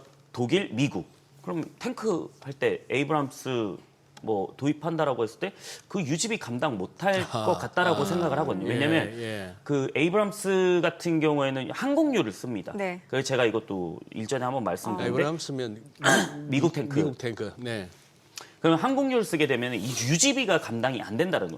훈련 한 번만 하더라도 정말 많은 돈이 깨질 텐데 그럼 루마니아는 생각이 많아지겠죠. 그럼 결국에는 예. 우리나라 K2 전차를 도입할 가능성이 좀 크지 않을까. 그러면 하나 에어로스페이스나 뭐 K9 자주포라든지 이런 쪽으로 좀 도입을 할 가능성이 높지 않을까 이런 생각들을 좀 갖고 있고 그다음에 폴란드도 지금 그 K2 전차 공장을 짓고 있기 때문에 네. 그런 계획들이 있기 때문에 또 부품 조달에 대한 가능성도 좀 쉽다라는 거죠.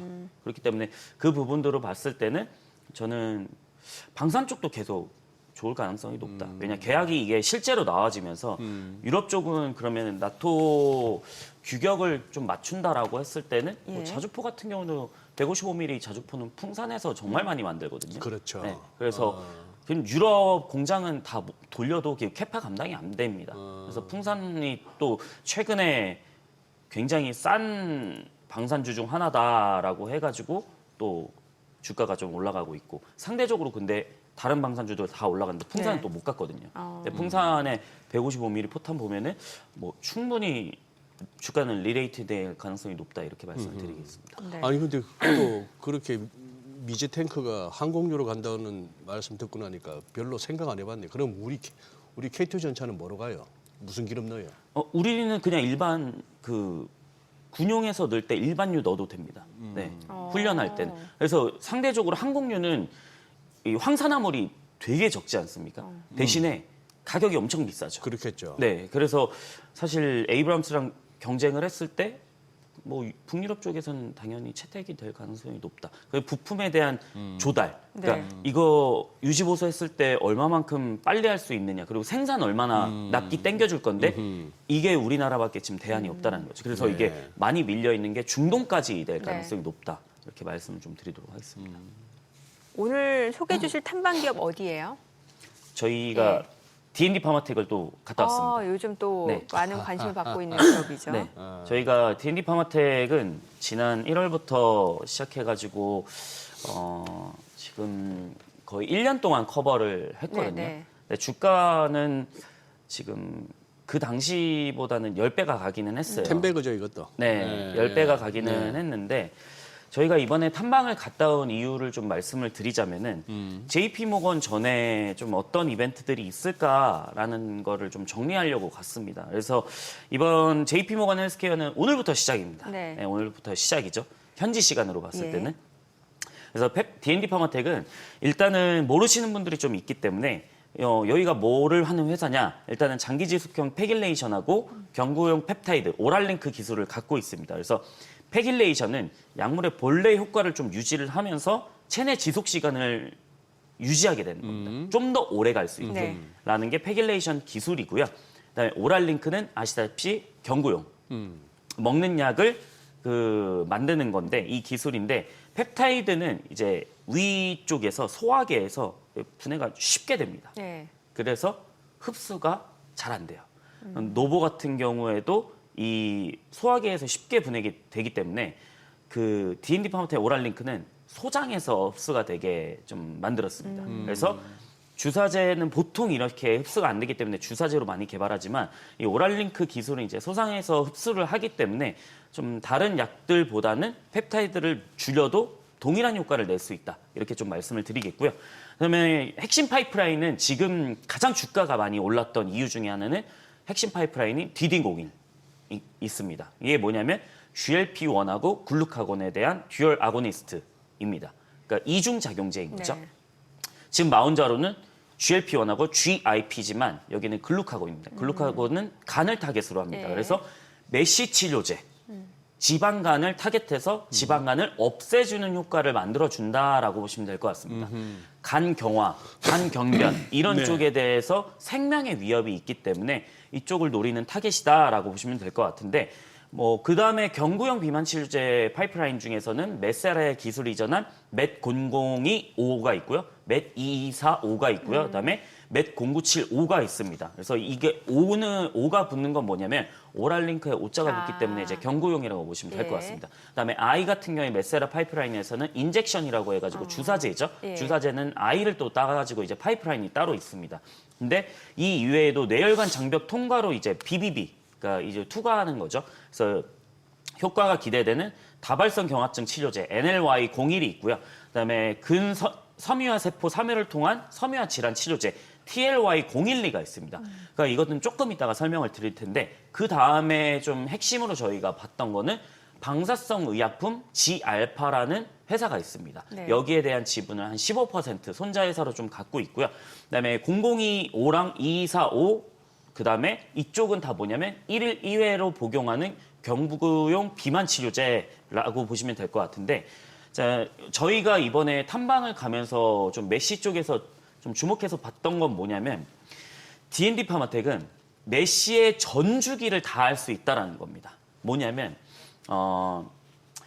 보통 간이라는 거는 지방간이 쌓였을 때 우리 조금 이 정상은 뭐냐면 지방간이 5% 미만이다라고 했을 때는 환자분 정상이에요. 그럼 이제 운동하시고 술 줄이시고 담배 피지 마세요. 이런 게 이제 5% 미만이고요. 네. F1에서 F3라는 부분들이 있습니다. 이거는 초기에서 중기까지 있는 겁니다. 뭐냐면 이쪽은 조금 어떻게 보면은 이제 간 지방이 좀 쌓이고 있다라고 보시면 될 것 같고 이제 심각한데라고 하는 건 뭐냐면 F4입니다.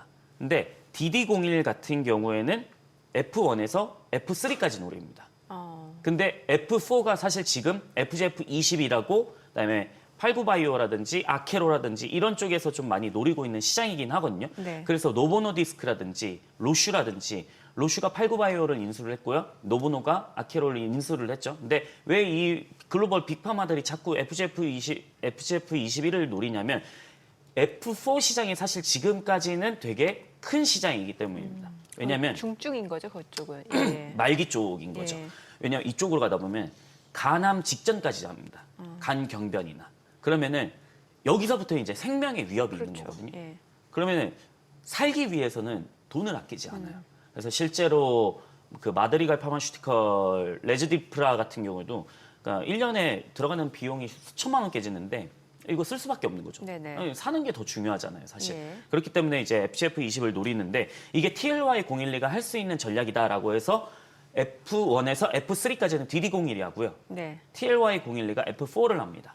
그래서 전주기를 노릴 수 있다는 건데 이번 JP모건 헬스케어는 일단은 작년 12월 달에 마지막 환자 투여를 종료를 했습니다. 이게 뭐냐면 48주차 DD01이 마지막 투여 환자 다 끝났고요.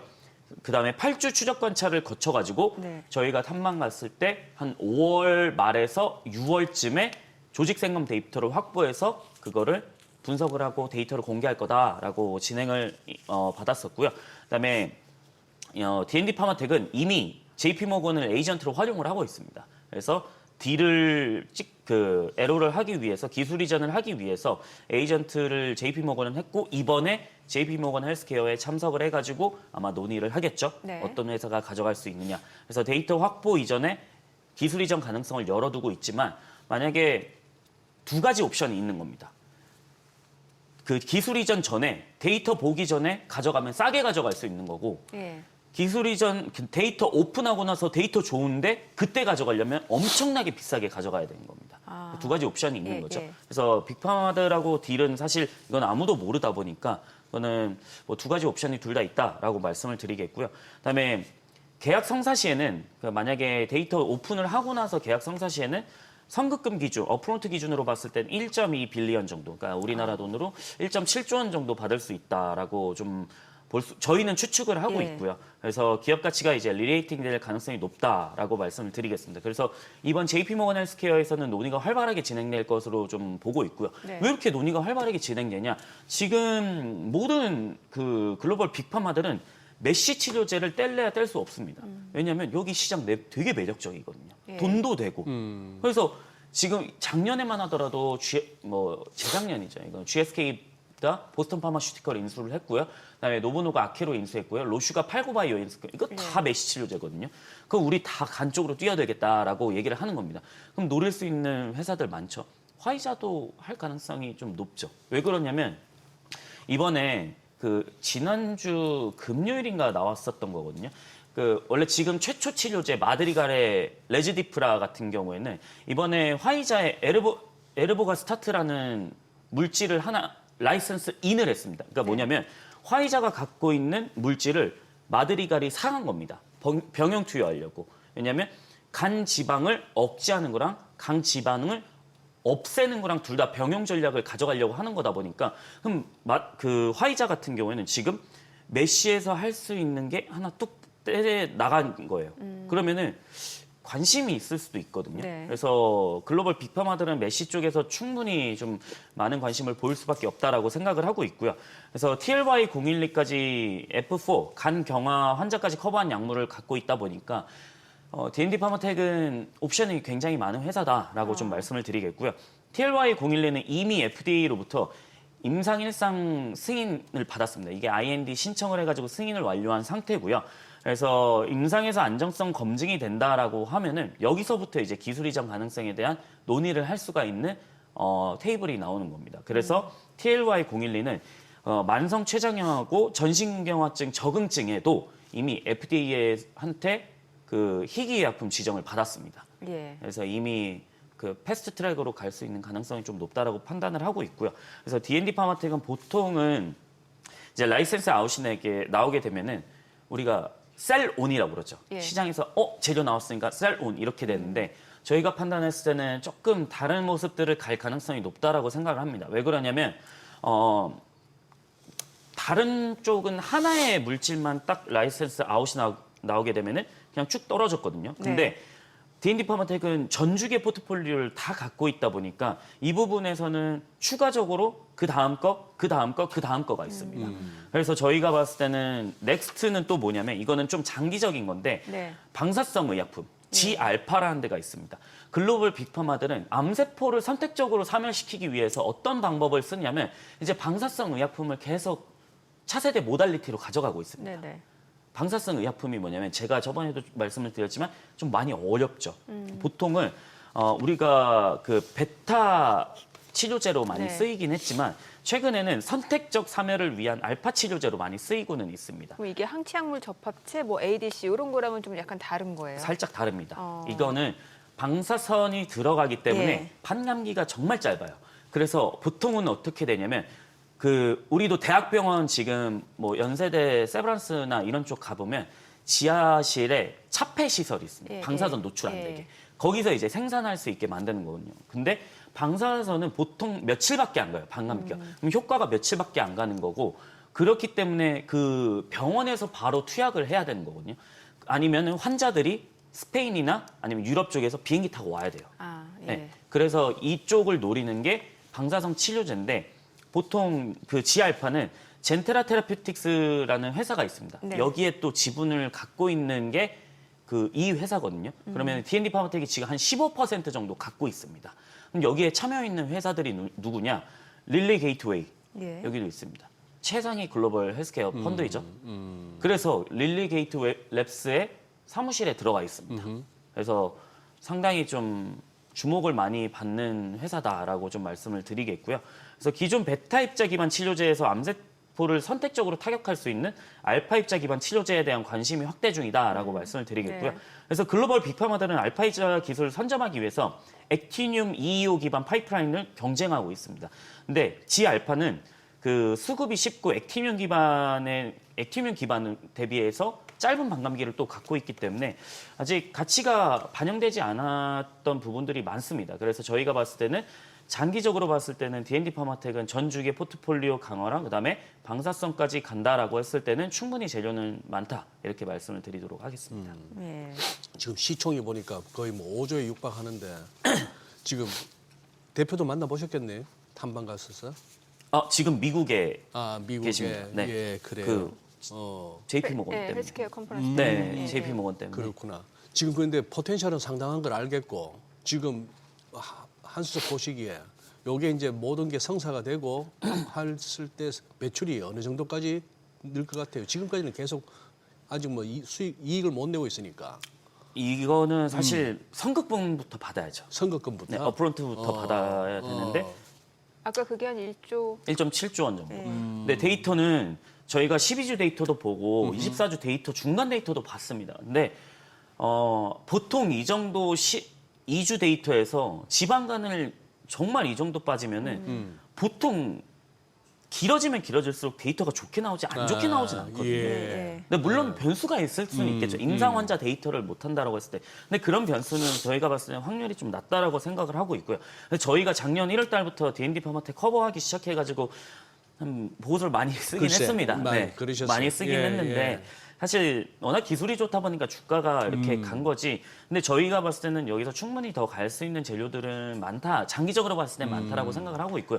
그리고 시장에서 봤을 때 메시 치료제는 이제 뗄래야 뗄 수는 없다라고 그러게요. 생각을 하고 있기 때문에 그런 부분들을 저희가 생각하면은 여전히 좀 더 주가는 리레이팅 될 가능성이 높지 않을까 이렇게 사실 오늘 말씀드리겠습니다. 처음 보신 분들은 굉장히 어려운 용어들이 많이 나와서 좀 어렵죠. 힘드실 것 같은데 그러면 그 말씀해주신 그 기업 탐방 뭐 어떻게 따로 좀 구체적으로 볼 수 있는 공부할 수 있는 방법이 저희 보고서? 그 홈페이지에 홈페이지. 네, 들어오시면은 오늘 보고서 네. 그 지난주에 나왔거든요. 예, 이거는 예. 그래서 보시면 될 것 같습니다. 그로스 리서치. 네, Q&A까지 다 있거든요. 거기 보면서 네, 그 Q&A는 제가 오늘 방송에서는 예, 말씀을 예. 못 드렸습니다. 왜냐하면 너무 길다 보니까 그러게요. 이것만 예. 해도 그래서 저희가 실제 탐방 가서 이제 그 담당자 그 부사장님이랑 같이 Q&A 했었던 네네. 게 있어가지고 그 부분까지 한번 보시면 좀 좋을 것 같습니다. 저희가 생방이니까 사실 용어를 계속 쉽게 설명하다 보면 더 늘어지고 하는 맞아요, 한계가 맞아요. 있거든요. 네, 항상 맞아요. 그게 저도 고민이에요. 예, 이 약간은 방송에서는 그냥 미리 보고서만 또, 내면 예, 끝인데. 보시면 이것도 좋은 공부가 될 네. 것 같고 이제 시간이 얼마 안 남았으니까 또 산업 보고서도 좀 간단하게 말씀 주셔야 될 것 같은데. 아, 네, 몇 시?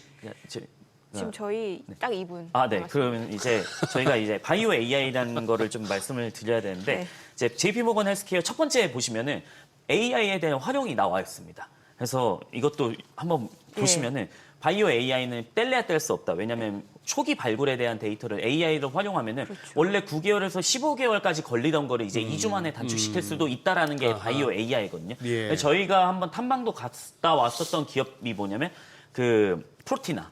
지난번에도 말씀 주셨는데. 네네, 예. 프로티나를 탐방 갔다 와서 저희가 보고서도 썼는데 이번에 산업 보고서에서는 이제 스피드 플랫폼 기반으로 이제 단백질 분석에 대한 전문 기업입니다. 네. 여기도 주가가 이제 저희가 탐방 갔다 와서 이제 2배가 오르긴 했는데 네, 스피드 플랫폼에서는 2개가 있습니다. 예. 랜드스케이프랑 그다음에 패스파인더 이렇게 2개가 있는데 이제 이 스피드 플랫폼 2개에서는 패스파인더는 첫 번째로는 뭐냐면 환자의 샘플 PPI 데이터, 단백질 간의 결합, 그다음에 어떻게 작용하는지 이런 거를 그 PPI 데이터를 활용해 가지고 약물의 작용 기전을 규명을 하고 치료 반응을 데이터를 뽑아 가지고 환자군을 선별을 하는 겁니다. 그래서 이거는 임상 실패 확률을 낮춰주는 거죠. 그다음에 랜드스케이프 같은 경우는 단백질 간의 결합 설계를 활용해 가지고 항체 의약품 이거를 또 삼성바이오 에피스랑 또 계약하고 네. 국제까지까지 이제 진행되는 부분들이 있죠.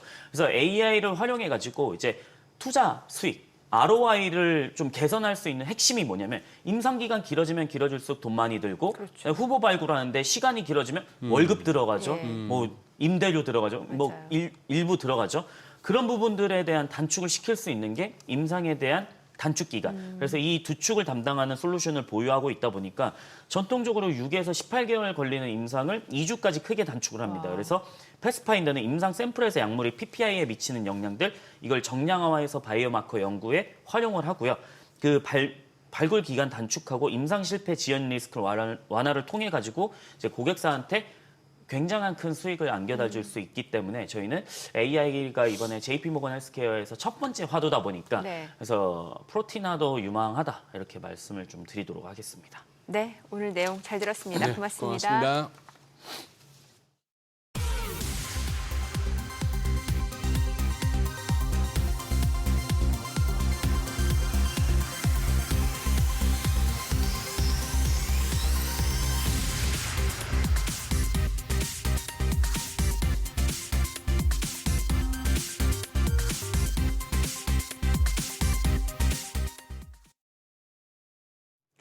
와, 오늘은 코스닥 쪽 힘이 좋습니다. 네, 지금 보니까 제약바이오라든지 아니면 또 2차 전지 쪽으로도 매수세가 좀 유입이 되는 상황이네요. 네, 예. 그러네요. 예, 미국 장은 이제 아예 안 쳐다보네요. 지금 뉴욕 지선물은 조금 약한 모습인데도 네. 이제 그런 것들이 영향을 미치지 않는 시점, 뭐 그런 거는 분명한 것 같습니다. 네, 저희 방송 중에 전해드린 내용과 관련해서 모든 투자 판단의 책임은 투자자분들께 있다는 점 알려드립니다. 네, 세상의 모든 돈 되는 정보 머니쇼. 오늘은 여기서 인사드리겠습니다. 여러분의 모든 경제 SBS 비즈가 함께하겠습니다. 저희는 내일 오전 8시에 찾아뵙겠습니다. 고맙습니다.